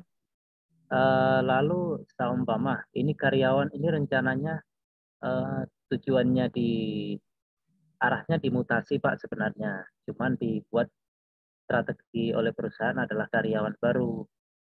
Karena biar lebih semangat, karena ada beberapa absensi-absensi yang tidak sesuai gitu. Makanya dikasih istilahnya dikasih pelajaran dulu lah sedikit. Nah, itu. Dan kemarin kami sudah kontrak Pak. Dan sudah kontrak tanpa membuat lamaran kerja baru. Oh begitu. Ya oke, nggak masalah sih Pak. Kalau misalnya dia mau dimutasi, memang harus diatur ya Pak ya di peraturan perusahaan atau di PK atau di kontraknya itu diatur bahwa siap untuk dimutasi. Nah kalau misalnya pada saat dia sudah diterima kembali bekerja, kemudian mau dimutasi itu nggak ada masalah Pak. Ya nggak ada masalah. Kecuali pekerjanya menolak mutasi, maka itu bisa diakhiri kontraknya Pak. Bahkan bisa diakhiri tanpa ada ganti rugi dan kompensasi karena menolak perintah kerja. Tapi itu harus dicantumkan, diatur di dalam kontraknya, Pak. Bunyi seperti itu. Nah, pertanyaannya apakah di perusahaan Bapak sudah mencantumkan ketentuan seperti itu? Kalau belum, ya sebaiknya cantumkan. Gitu, Pak. Sudah, Pak. Sudah dicantumkan dalam PKW tersebut. Dan apabila menolak mutasi, maka pilihannya hanya selesai, Pak. Ya, kalau sudah selesai, ya itu bisa nggak dapat ganti rugi dan juga nggak dapat kompensasi, Pak. Kalau misalnya yang bersangkutan dimutasi ya dan menolak mutasi tersebut. Karena itu mutasi berdasarkan pengalaman kami ya, praktisi itu mutasi itu kalau dilanggar tidak bersedia itu masuk dalam pelanggaran disiplin. Nah, kalau masuk dalam pelanggaran disiplin maka rugi di pekerjanya gitu loh. Kalau tidak melaksanakan putusan mutasi rugi di pekerjanya karena ya apalagi status kontrak dia bakalan nggak dapat apa-apa. Makanya sebaiknya dilaksanakan mutasinya, dilaksanakan kesepakatan dalam kontrak sampai selesai PKWT-nya, nah, baru dia dapat kompensasi di situ. Di saat ini kan status mutasi Pak sudah Pak. Nah, apakah putus kontrak kemarin itu kita masih bisa membayarkan PKWT-nya sisa yang kemarin Pak? Kemarin atau diputus, tidak perlu? Kemarin diputus kontraknya apakah tidak bersedia dimutasi Pak? Bersedia Pak. Awalnya tidak bersedia Pak, alot Pak negosiasi. Nah, Namun dengan cara lain beliau bersedia namun kontrak baru gitu. Oh, begitu. Ya, itu bisa. Kalau tidak ada kesalahan dari pekerja itu, ya itu dia berhak atas kompensasi, Pak. Nah, kalau dia tidak ada kesalahannya, dia berhak atas kompensasi apabila sudah berakhir dari PKWT-nya. Bahkan dia dapat ganti rugi kalau misalnya. Pak Rolas, izin ya tambah dikit ya. Iya, boleh Pak, silakan Pak. Nah, jadi memang tadi jadi pertanyaan saya Pak ya. Jadi dari pertanyaan Pak, kontrak, terus mau dikontrak baru. Pertanyaan itu sisa berapa bulan lagi ya kontraknya yang sebelum mau dikontrak baru? Kalau untuk kontraknya sudah habis per akhir September, Pak. Nah, jadi kalau kontrak habis kan udah selesai, ya. Selesai, jadi kita kontrak baru. Sebenarnya kalau saya dia kasusnya, kalau misal mutasi sebenarnya nggak perlu buat kontrak baru. Jadi dengan status mutasi ya. Jadi apalagi kata Pak Kosim kan itu udah dicantumkan di ini di PK-nya ya. Jadi tinggal dimutasi aja. Kalau dia nggak mau ya seperti kata Pak Rolas itu kita bisa ambil itu ya. Nah, terus soal kalau ganti uang kompensasi kalau kita udah masuk ke ini ya masa untuk ada uang kompensasi ya mau di kontra baru diputus di tengah tetap kita bayar itu kalau uang kompensasi. Cuma maksudnya sayang kenapa kemarin dibuat ini apa kontra baru apalagi kan udah selesai dianggap selesai jadi kita langsung ini kontrak baru ya kecuali di tengah-tengah sebenarnya kan tunggu selesai baru kita lanjutkan kontrak barunya kayak gitu ya Pak. Ya, jadi memang syaratnya buat kontrak baru itu mungkin kalau yang saya tangkap apakah itu ya Pak ya masalah mutasi itu ya Pak? Kalau kontrak baru masalahnya arahnya ini Pak, pembaharuan memang ini mungkin kami juga kurang paham sih Pak. Kalau di dalam Cipta Kerja kan masanya 5 tahun Pak ya. Ya, Dan betul. dalam 5 tahun itu kita dalam PKWT kan selalu berlanjut terus Pak ya, 1, 2, 3 sampai 5 tahun Pak ya. Ya.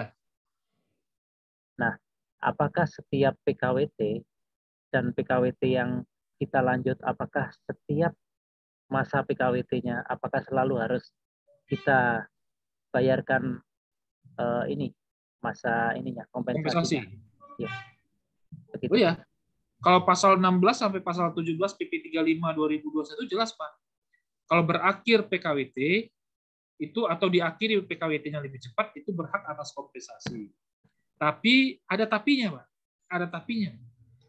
Kalau berdasarkan pasal 60 ya, PP Undang-Undang Cipta Kerja itu dimungkinkan tidak adanya kompensasi. Jika ya, ada jikanya. Jika ada keadaan tertentu atau perbuatan tertentu atau situasi tertentu yang diatur di dalam PKWT-nya, PP atau dalam PKB yang mengakibatkan dia tidak berhak atas kompensasi. Karena kan syarat kompensasi ini kan cuma 2, Pak. Yang pertama sudah berakhir kontraknya atau PKWT-nya, berhak atas kompensasi. Tetapi bisa diatur ya tidak berhak atas kompensasi jika terdapat kesalahan atau pelanggaran yang dilakukan oleh pekerja itu. Jadi itu semua bisa Pak diatur. Tetapi kalau misalnya dia berakhir PKWT-nya secara normal, ya berakhir PKWT-nya secara normal ya tentu wajib diberikan kompensasi. Nah tergantung nanti besarannya berdasarkan masa kerja, ya masa kerja dalam PKWT-nya berapa, setahun kah, 2 tahun atau berapa? Kan maksimal PKWT ini kan hanya 5 tahun, tidak boleh lebih dari 5 tahun.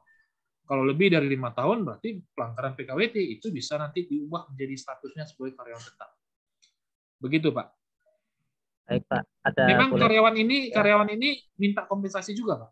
Atau memang bagaimana? Tidak Pak, karyawan tersebut tidak mengerti masalah itu Pak. Oh tidak mempermasalahkan? Tidak mempermasalahkan. Nah, namun karyawan tersebut itu sebenarnya kompeten Pak. Nah, plannya karyawan tersebut akan menjadi karyawan tetap Pak. Oh, Jika rencananya karyawan seperti tetap, itu. ya, jika karyawan tetap, apakah nanti tetap kita bayarkan kompensasinya Pak? Iya Pak, Kalau nanti diangkat sebagai karyawan tetap dibayarkan kompensasinya, Pak.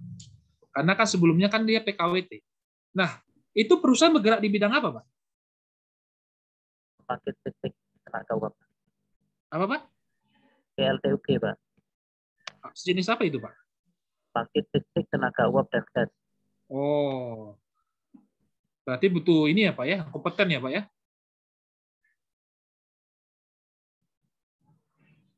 Itu jawabannya, Pak Kosim.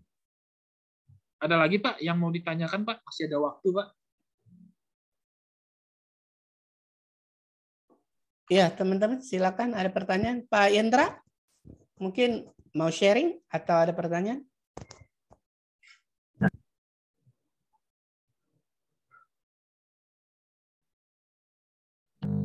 Masih ada sih, Pak. Giliran Ya, sama silakan, yang lain. Pak. Silakan. Silakan, Pak. Ya, silakan.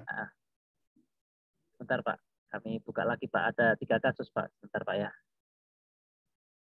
Mungkin boleh yang lain dulu, Pak. Nggak apa-apa, Pak. Kalau Bapak sudah siap, silakan tanyakan, Pak. Yang lain boleh bertanya. Ya, yang kita santai dan serius ya. Silakan, ada yang mau sharing atau mau ada pertanyaan. Kesempatan ini kita bisa manfaatkan ya. Karena kita kebetulan Pak Rolas kan praktisi ya dan sekaligus advokat yang aktif di PHI.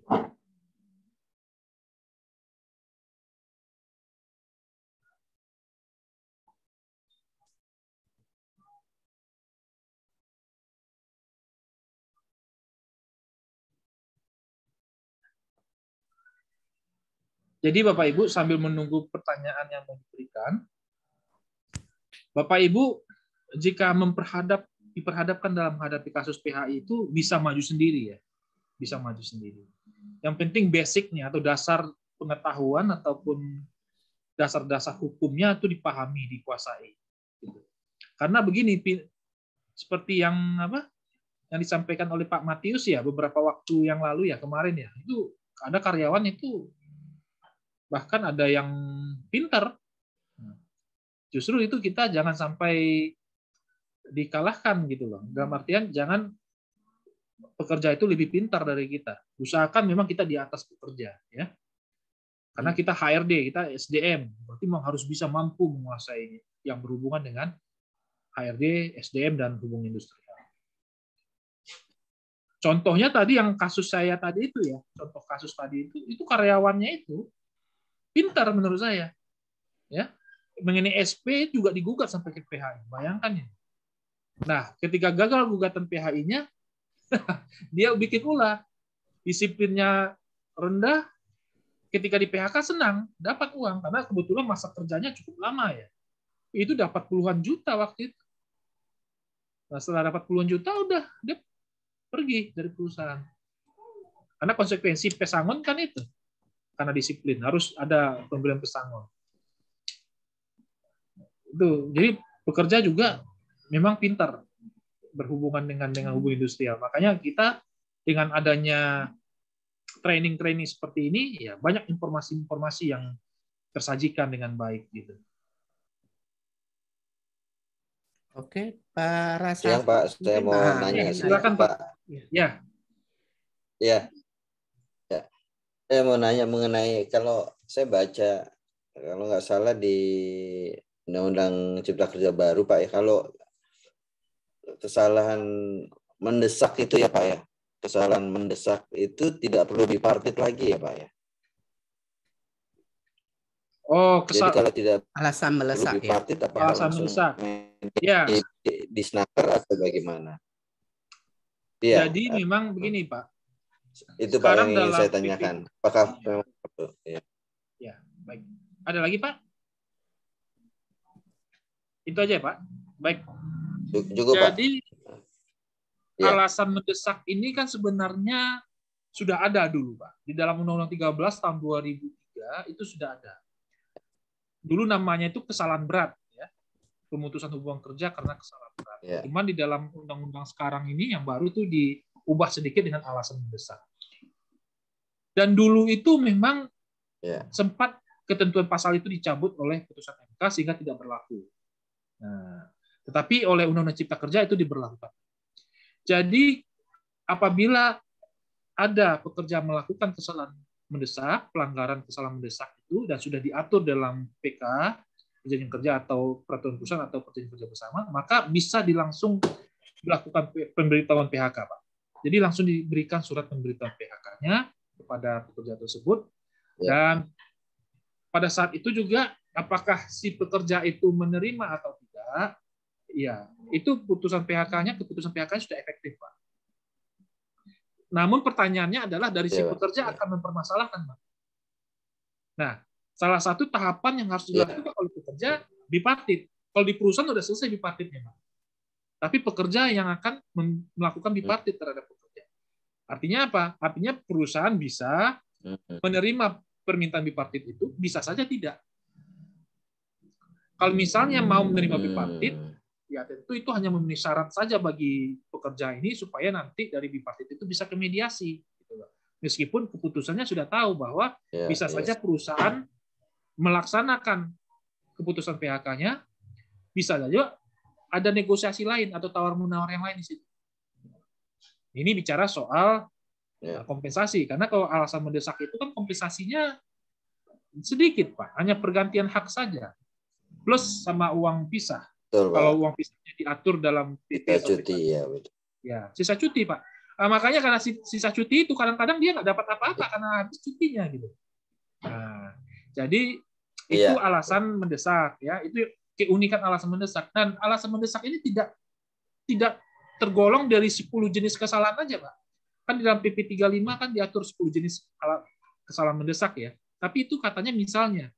Jadi Bapak bisa mencantumkan berbagai macam perbuatan-perbuatan dari pekerja yang masuk dalam kategori kesalahan berat atau alasan mendesak. Ya. Tidak hanya tercakup dalam 10 jenis saja, bisa banyak. Alasannya bisa secara objektif di situ dibuat. Kenapa alasan mendesak? Nah, bisa, Pak. Misalnya apa? Misalnya bermain handphone pada saat kerja, ya kan? Bisa nggak langsung dicantumkan itu sebagai kesalahan mendesak? Ya bisa saja. Apabila itu membahayakan, misalnya dia main handphone di area yang sensitif dengan sinyal, misalnya yang bisa mengganggu, bisa saja itu masuk kategori kan alasan mendesak. Jadi bisa dijabarkan begitu banyak, gitu. Karena di dalam PP 35 sekarang ini, ya, untuk PHK itu sendiri kan tidak perlu dirundingkan, Pak. Jadi untuk PHK itu tidak perlu dirundingkan. Cukup memberitahukan kepada pekerja. Ada waktu paling lama 14 hari. Apakah menerima atau tidak? Gitu loh. PHK tersebut. Ada waktu 14 hari, ya, paling lama 14 hari. Pekerja punya waktu 7 hari, paling lama, untuk menerima putusan PHK itu atau tidak. Jadi kalau misalnya menerima putusan PHK itu, perusahaan hanya perlu melaporkan ke Dinas Tenaga Kerja setempat. PHK-nya itu cukup melaporkan saja. Nah, setelah dilaporkan dan sudah menerima tanda terima pelaporan, maka perselisihannya selesai. Sudah finish di situ. Nggak ada lagi yang namanya mediasi PHI, itu nggak ada lagi. Kalaupun nanti ada mediasi, biasanya pihak perusahaan akan menunjukkan bukti laporan PHK itu. Karena kalau bukti laporan itu sudah ada, memang sudah selesai. Mediator juga akan pasti mengarahkan bahwa ini sudah selesai. Bahkan sampai di PHI juga pasti perusahaan akan menang kalau sudah punya bukti pelaporan PHK itu. Jadi begitu, Pak. Begitu, Pak, ya. Jadi memang kalau kita sudah kesalahan mendesak itu memang harusnya bipartit dari karyawannya, Pak, ya. Dari karyawan. Kalau perusahaan sudah nggak ada lagi. Dan kita bisa menolak. Tapi bisa menolak. Ya, kalau misalnya kita menolak, mungkin karyawan kan akan lanjut di Snaker, ya, Pak, ya, ke harus mediasinya. Dia datang lanjut ke di Snaker. Nanti dia lampiri penolakan itu. Ya. Dia akan lampiri surat undangan itu saja, dia akan lampiri gitu. Surat permintaan bipartit itu. Nah, nanti baru dari pihak di Snaker akan panggil perusahaan. Nah, perusahaan bisa datang nggak? Bisa datang, bisa tidak juga. Kalau memang terbukti ya, alasan mendesaknya itu, Pak. Oh gitu, Pak. Ya, Tapi kalau misalnya nanti si pekerjanya membuktikan bahwa dia tidak layak untuk alasan mendesak, nah dia akan permasalahkan itu sampai ke PHI.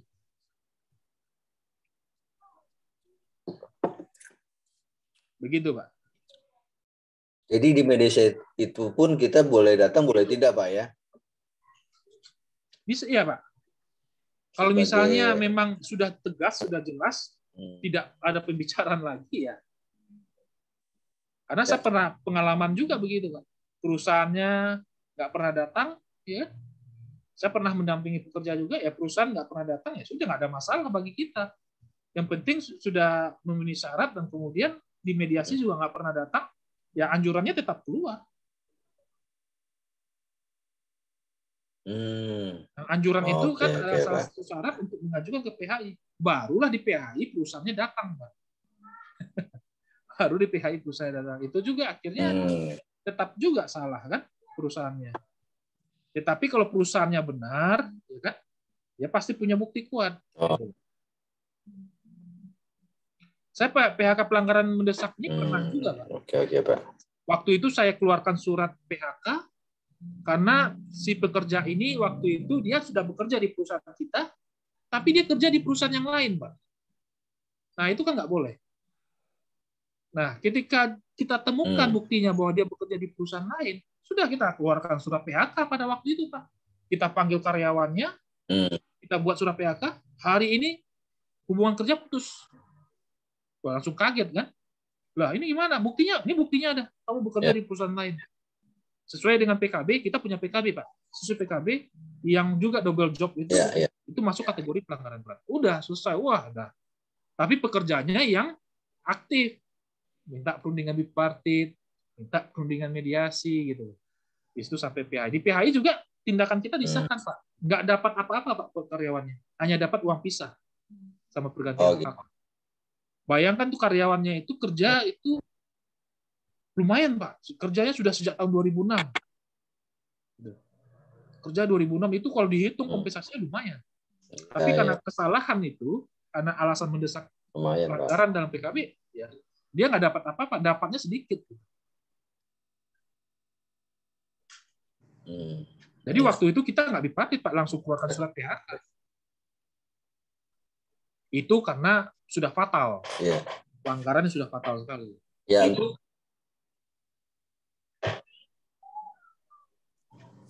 Pak Rolas tambah untuk saat dikit ini ya. sih kita selalu seperti itu, Pak. Jadi kita memang kalau memang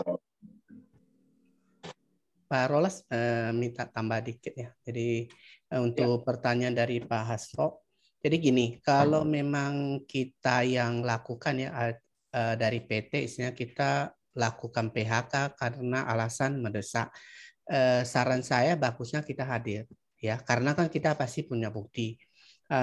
Berdasarkan pengalaman, biasanya kalau PHI boleh dikatakan 60%, 70% lebih dengar ke anjuran dari Disnaker ya.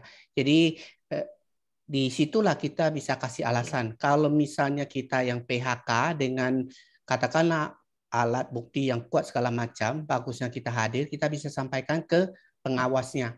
Kalau enggak, nanti dia tulis dari versinya karyawan, jadi bisa agak kurang bagus di PHI-nya. Biasanya itu salah satunya, kita sarankan kalau memang kita kuat, kita hadir aja, kita sampaikan, selesai gitu. Ya. Memang kalau memang tidak hadir perusahaan, dari versinya pekerja yang akan diambil. Itu pengalaman saya juga. Memang kalau misalnya memang sudah fatal, ya sudah, nggak apa-apa, datang aja. Memang tidak ada sanksi di situ kalau nggak datang. Tapi paling nanti memang ada, seperti yang bilang Pak Miki, nanti ada apa namanya itu, versi dari pekerja yang akan dicantumkan dalam risalahnya, dalam anjurannya. Betul. Tapi kalau misalnya Bapak bersurat juga, apa-apa. Kalau memang tidak mau hadir, tapi bersurat ke mediator, tapi Bapak lampirkan fotokopi surat-surat dan fakta-faktanya, itu nggak masalah. Itu akan tetap bisa dijadikan juga sebagai dasar anjuran juga. Alasan perusahaan kenapa tidak mau hadir, karena sudah ada bukti-bukti, sudah ada surat juga kepada pihak Disnaker gitu, pada anjuran kepada mediatornya. Itu nggak masalah. Ya, surat juga sebagai kita hadir kan. Ya, itu juga bisa dicantumkan nanti di anjurannya. Karena nanti damanjuran bahwa perusahaan telah mengirim surat beserta bukti-bukti dan berdasarkan bukti-bukti tersebut bahwa memang pekerja ini layak untuk di PHK karena alasan mendesak. Nah, itu akan dicantumkan di situ. Nanti pihak mediator yang akan analisa, Pak. Oh iya. Nanti pihak mediator yang akan. Ya. Kalau misalnya dalam analisanya itu memang fatal kesalahan pekerja itu, ya anjurannya tetap akan berpihak ke pihak perusahaan juga. Ya, tapi kan kadang begini, Pak. Kalau misalnya nanti kalau sampai di mediator memang kalau tetap sudah bertahan di situ, nah, yang terjadi nanti ya perdebatan-perdebatan. Iya, betul Pak. Perdebatan-perdebatan. Nah, apalagi kalau misalnya pekerjaannya pakai lawyer gitu loh, Pak. Wah, itu ya. Kalau dia pakai lawyer, betul Pak. Memang di mediator perdebatan kadang-kadang.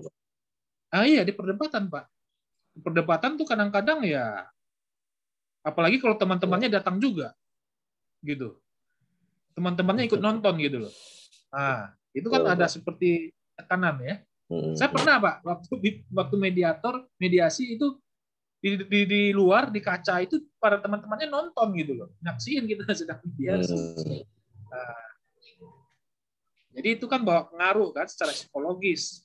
Makanya kalau HRD yang sudah berpengalaman dia tidak akan berpengaruh di situ. Tapi kalau yang baru-baru, Pak, itu bisa pengaruh, Pak. Iya. Bagi yang baru-baru tamat kuliah misalnya jadi HRD, diperhadapkan dengan yang seperti itu, waduh itu pengaruhnya sangat besar. Tapi bagi yang sudah berpengalaman, yang sudah merasa pengalaman dengan hal begitu, mah dia biasa aja deh. Saya pernah diteriak-teriakin, Pak. Bayangin. Diteriak-teriakin saya. Tapi kan karena sudah tahu ya, udah dibiarin aja. Kita nggak pengaruh gitu. Toh juga setelah selesai itu kita ketawa-ketawa lagi, ngopi, ngerokok gitu. Iya, Pak. Ya, gitu, Pak. Jadi bisa, Pak Miki harus hadir, bisa, nggak masalah, Pak. Tapi kalau memang perusahaan juga nggak mau, kirim surat aja, Pak. Dengan bukti-buktinya tentunya ya, dengan kronologis dan fakta-faktanya gitu. Baik, Pak. Terima kasih, Pak Rolas. Sama-sama, Pak. Oke, lanjut. Ada yang mau bertanya lagi? Pak Rahasto di mana ini, Pak? Perusahaannya di mana, Pak? Jadi Multi Finance, Pak. Di mana, Pak? Di Jakarta? Lipan Finance. Oh, di mana, Pak, lokasinya? Di Jawa Timur, Jakarta, ya. Oh, Jakarta. Jakarta ya, Pak. Di Jakarta, Pak. Jakarta. Oke, Pak, ya. Oke, mungkin Bu Niar ada mau dipertanyakan? Ya, saya mau nanya yang terkait dengan mangkir. Itu kalau misalnya ada karyawan yang yang sudah 1 bulan tidak melapor ke kantor, terus diberikan surat pemanggilan 2 kali dan tetap tidak ada respon, dan juga emergency kontaknya atau spouse-nya juga sudah ditelepon, sudah di di WhatsApp, di SMS gitu, tidak ada juga respon. Apakah setelah 2 kali surat pemanggilan kita bisa memberikan surat kayak terakhir gitu, bahwa karena sudah 2 kali dipanggil tidak ada respon, maka kami anggap mangkir dan kita memutuskan hubungan kerjanya. Itu yang pertama. Apakah itu bisa? Dan yang kedua, untuk apakah dia termasuk voluntary resignation sehingga aturan uang upahnya itu sesuai dengan karyawan yang resign gitu, pengunduran diri. Itu mungkin Pak Rolas. Terima kasih. Baik, Bu Niar, terima kasih. Jadi sesuai pasal 36 ya, Bu ya, PP 35 tahun 2021, itu alasan PHK bisa karena mangkir. Ya. Mangkir ini adalah 5 hari kerja ya, tidak masuk, dan setelah itu telah diberikan surat panggilan 1 dan panggilan 2. Jika tidak dipenuhi, maka bisa di PHK karena mangkir. Kompensasinya adalah sesuai dengan resign ya, kompensasi resign, yaitu uang pergantian hak plus uang pisah. Nah, itu diatur uang pisahnya sesuai dengan peraturan perusahaan atau perjanjian kerja bersama. Pertanyaannya, apakah sudah 5 hari kerja tidak masuk, Bu? Lebih dari 1 bulan, Pak. Oh ya sudah lewat itu, Bu. Nah, Iya. jadi yang seperti itu tidak perlu ada PHK, pemberitahuan PHK, Bu. Sudah di dalam sistem otomatis itu sudah diakhiri hubungan kerjanya setelah panggilan kedua tidak direspon ataupun tidak melapor ke perusahaan. Kompensasinya sama, Bu. Dengan resign itu sama bunyinya. Cuma nilainya sama. Ini kalau orangnya itu awalnya sakit, tapi terus sebelumnya tetap memberitahukan gitu kan ke bosnya, ke manajernya tentang kondisinya, misalnya masih belum baik, belum bisa, terus dikasih lagi waktu 1 minggu, habis itu dicek lagi sama bosnya masih belum gitu. Dan setelah itu, pokoknya setelah yang komunikasi terakhir itu tidak menjawab istilahnya gitu, dan akhirnya HR pun mencoba untuk menghubungi dan juga tidak ada balasan sampai 1 bulan, dan setelah itu baru kita membuat surat pemanggilan seperti itu. Jadi tetap terhitung mangkir gitu ya, Pak ya? Ya, kalau misalnya dia tidak melampirkan bukti yang sah ya, Bu ya, kalau dia sakit, ya itu bisa langsung dikategorikan mangkir kalau sudah diberikan surat pemberitahuan. Saya punya pengalaman, Bu, ini karyawan hampir 2 tahun nggak pernah masuk. Ya. Karyawan 2 tahun nggak masuk, alasannya sakit. Nah, alasannya sakit, lalu kan itu pihak perusahaan tetap mengupah dia, memberikan upah terus. Betul. Upah. Lalu tiba-tiba ini perusahaan baru sadar, loh kok bisa begitu ya? Nah, dia nggak percaya dengan HRD-nya. Dipanggil saya sebagai lawyer. Pak, kami punya kasus, ini karyawan 2 tahun nggak pernah masuk, alasannya sakit. Bukti sakitnya apa? Nah, bukti sakitnya tidak ada surat keterangan sakit. Yang ada itu adalah surat rekam medik. Nah, surat rekam medik dari spesialis kejiwaan. Katanya karyawan ini sakit karena ada gangguan kejiwaan. Nah, saya kan nggak percaya langsung. Perusahaan juga nggak percaya langsung. Lalu dari HRD-nya datang ke kami. Nah, ini gimana menurut HRD? Ya, kita harus tetap kasih ini, Pak, katanya. Kita harus tetap kasih upahnya. Alasannya sakit. Berdasarkan dari undang-undang, kan harus berdasarkan surat keterangan sakit. Surat keterangan dokter, ya, yang dikeluarkan oleh dokter. Nah, kalau rekam medik itu kan namanya saja rekam medik, ya. Itu belum bisa masuk kategori surat keterangan sakit. Akhirnya kita pergi, kebetulan si karyawan ini di suatu kota, saya datang ke kota, gitu loh. Saya datang ke kota itu, cek, saya pergi ke rumah sakitnya. Nah, yang menjadi pertanyaan saya, kalau memang ada gangguan psikologis atau gangguan jiwa, kenapa ini karyawan malah kontrolnya di bagian ini, di bagian umum gitu loh, dokter umum. Nah, saya dapat suratnya tuh. Wah, dapat saya suratnya, langsung saya lapor ke perusahaan. Lalu HRD ini mengatakan, ya udah kasih aja pesangonnya. Oh, nggak bisa. Kalau yang seperti ini, kita harus panggil dia pakai surat panggilan. Nah, kita kirim surat panggilan. Surat panggilan pertama, kita uji dulu. Surat panggilan pertama itu diterima, tapi yang datang itu bukan dia, tapi orang lain, wakilnya. Nah, itu kan nggak bisa. Nah, wakilnya nggak, wah ini mana orangnya? Nggak bisa. Kalau orang yang nggak datang, tapi disuruh wakilnya itu nggak bisa. Akhirnya kita panggil surat yang kedua. Surat kedua, akhirnya yang datang itu keluarganya. Keluarganya datang, kita katakan, kebetulan ini mereka pakai kuasa hukum juga. Nah, kita ngomong, ini buktinya ini. Ini si karyawan setelah kita cek ke rumah sakit ternyata kontrolnya di dokter umum. Nah, ini gimana? Katanya gangguan psikologis, harusnya ke dokter spesialis jiwa. Kami akan terima kembali bekerja jika si karyawan bersedia kita lakukan observasi di rumah sakit jiwa. Karena untuk membuktikan sakit jiwa itu harus ada yang namanya VEP, Visum et Repertum Psikiatri. Namanya VEP. Jadi kalau gangguan jiwa itu harus ada VEP-nya. Barulah dia dikatakan sakit jiwa atau tidak. Nah, ketika kita minta seperti itu, langsung kaget.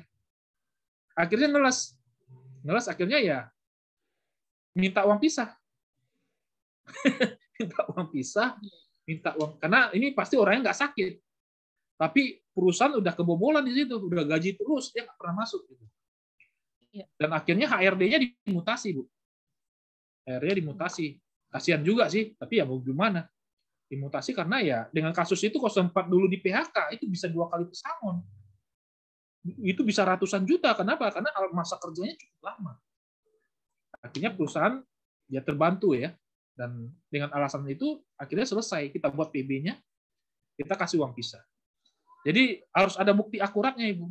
Kalau misalnya dia memang sakit, harus ada bukti surat keterangan sakit yang diterbitkan oleh dokter. Begitu, Ibu. Iya, tapi tidak diberikan. Kalau dia tidak ada, ya susah.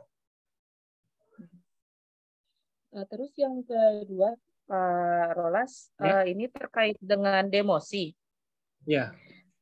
Kalau misalnya seorang karyawan itu kita demosi karena dia tidak bisa menjalankan fungsinya sebagai sesuai dengan role dan responsibility-nya dia di posisinya itu kalau misalnya kita melakukan demosi, apakah harus kita mengeluarkan SP dulu atau kita bisa langsung demosi dengan memberikan misalnya surat demosi dengan melampirkan semua bukti-bukti bahwa orang tersebut tidak bisa melaksanakan tugas dan kewajibannya sesuai dengan role yang kita ini kan apa namanya yang saat ini dia duduki seperti itu. Ya, kalau demosi itu adalah penurunan pangkat ya, atau memang bisa dikatakan demosi ini salah satu akibat dari karyawan melakukan pelanggaran. Dan mengenai demosi ini wajib diatur dalam peraturan perusahaan atau perjanjian kerja bersama. Jika perusahaan mau menerapkan demosi, maka bisa saja karena ada SP, ya, karena ada SP, akibatnya terjadi pada penurunan pangkat atau terjadi demosi. Nah, pada saat demosi itu juga bisa saja nanti adanya yang namanya pengurangan tunjangan dan sebagainya sebagai akibat itu. Tetapi harus diberikan jangka waktu, berapa lama masa demosinya itu. Pada masa demosi itu apakah menunjukkan perbaikan atau tidak. Jika memang tidak menunjukkan perbaikan, maka demosi itu bisa dilanjut kepada SP berikutnya. Jadi itu adalah salah satu bentuk sanksi juga. Tapi dengan catatan jika diatur di dalam peraturan perusahaan dan di dalam perjanjian kerja bersama. Atau di dalam kontraknya jika dia statusnya kontrak. Gitu. Begitu, Ibu.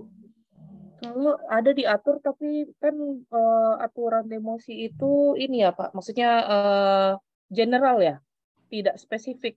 Kalau di peraturan perusahaan itu tidak apa-apa Pak, kita bisa pakai pasal demosi. Ya, jika tidak diatur secara spesifik bisa diaktifkan pasal itu. Cuman mengenai penerapannya, mengenai interpretasinya itu bisa dicantumkan di dalam surat demosinya. Oh, baik. Ya. Dicantumkan apa alasannya, kenapa dia didemosi.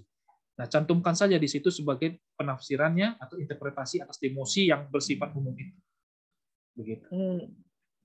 Baiknya surat demosi ini HR yang mengeluarkan atau dari lawyer-nya kita, Pak? Iya, bisa dari HR, bisa. Kalau dari lawyer bisa juga, selama dia itu bertindak untuk atas nama perusahaan bisa. Oke, baik. Begitu. Selama kalau lawyer kan dia pegang surat kuasa, berarti dia bisa mengatasnamakan perusahaan, dia bisa aja keluarkan surat itu. Tapi kalau dari HRD ya sebaiknya dari HRD karena itu kan masih ranahnya dari HRD ya. Sebaiknya HRD saja keluarkan gitu. Kecuali kalau misalnya diperselisihkan suratnya itu ya kalau memang HRD-nya masih mampu menghadapi ya silakan HRD mampu menghadapi. Tapi jika memang kayaknya ini kekuatannya besar ya silakan pakai lawyer untuk mengimbangi itu gitu. Oke, berarti karena pasal di PP-nya itu general, kita bisa membuat suratnya. Di suratnya kita uraikan gitu ya Pak ya? Ya, diuraikan bisa. Baik. Terima kasih Pak Rolas. Iya.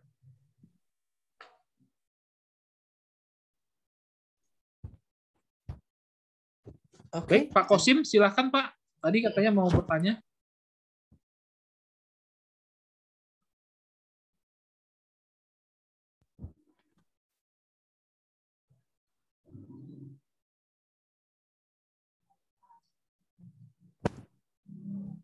Gimana Pak Kosim?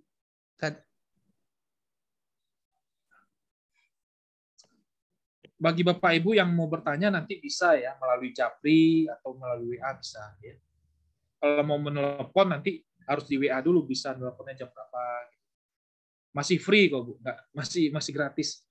Kalau di HR Wiki itu gratis kalau konsultasi. Iya.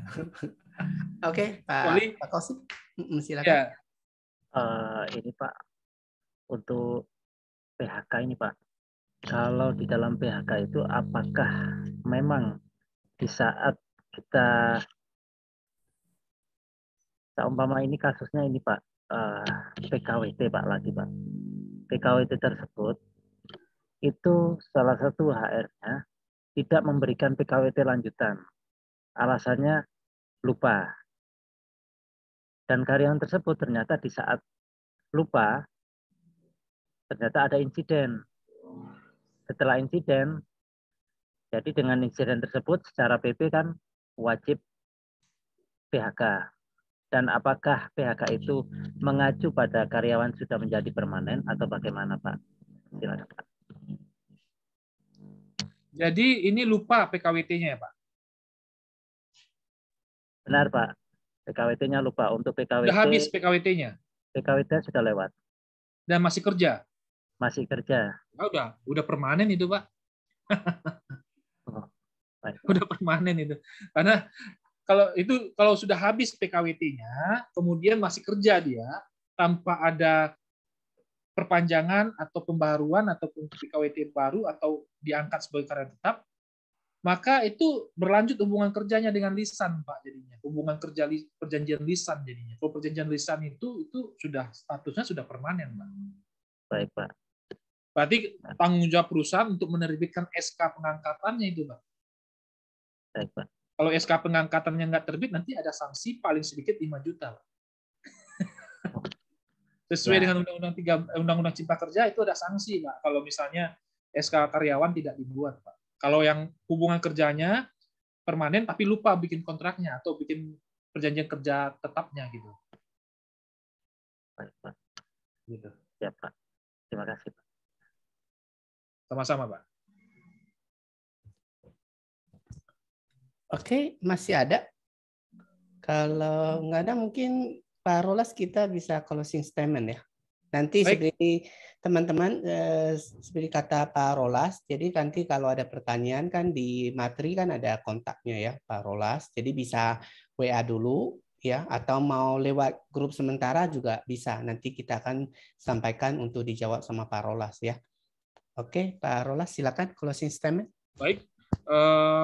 Dari hari pertama dan hari kedua sudah kita sampaikan materi tentang bagaimana strategi perselisihan hubungan industrial.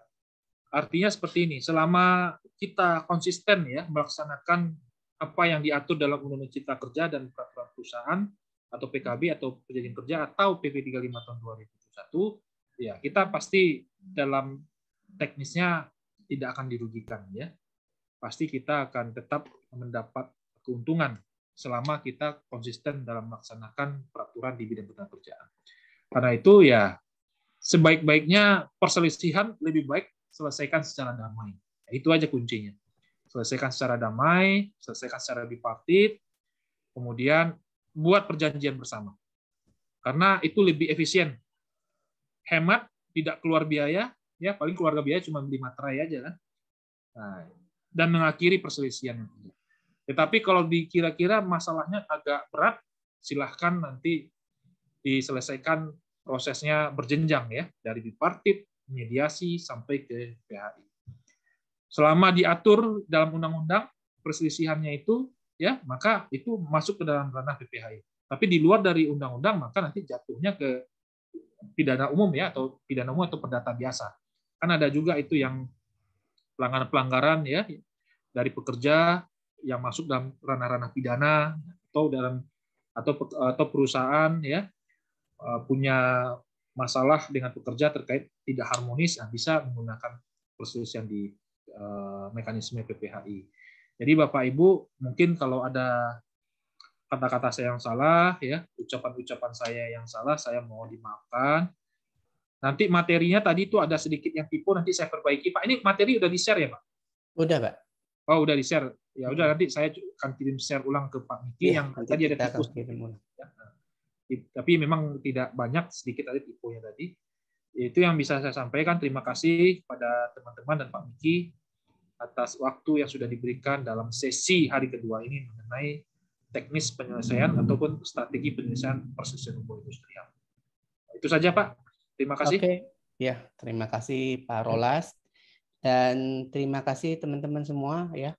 Jadi dengan berakhirnya tanya jawab ini, saya resmi ya tutup untuk bagian kedua ini dalam sesi ini ya. Terima kasih. Selamat sore. Selamat sore. Selamat Sore. Terima kasih Bapak. Terima kasih teman-teman. Terima kasih, Pak Rolas. sore.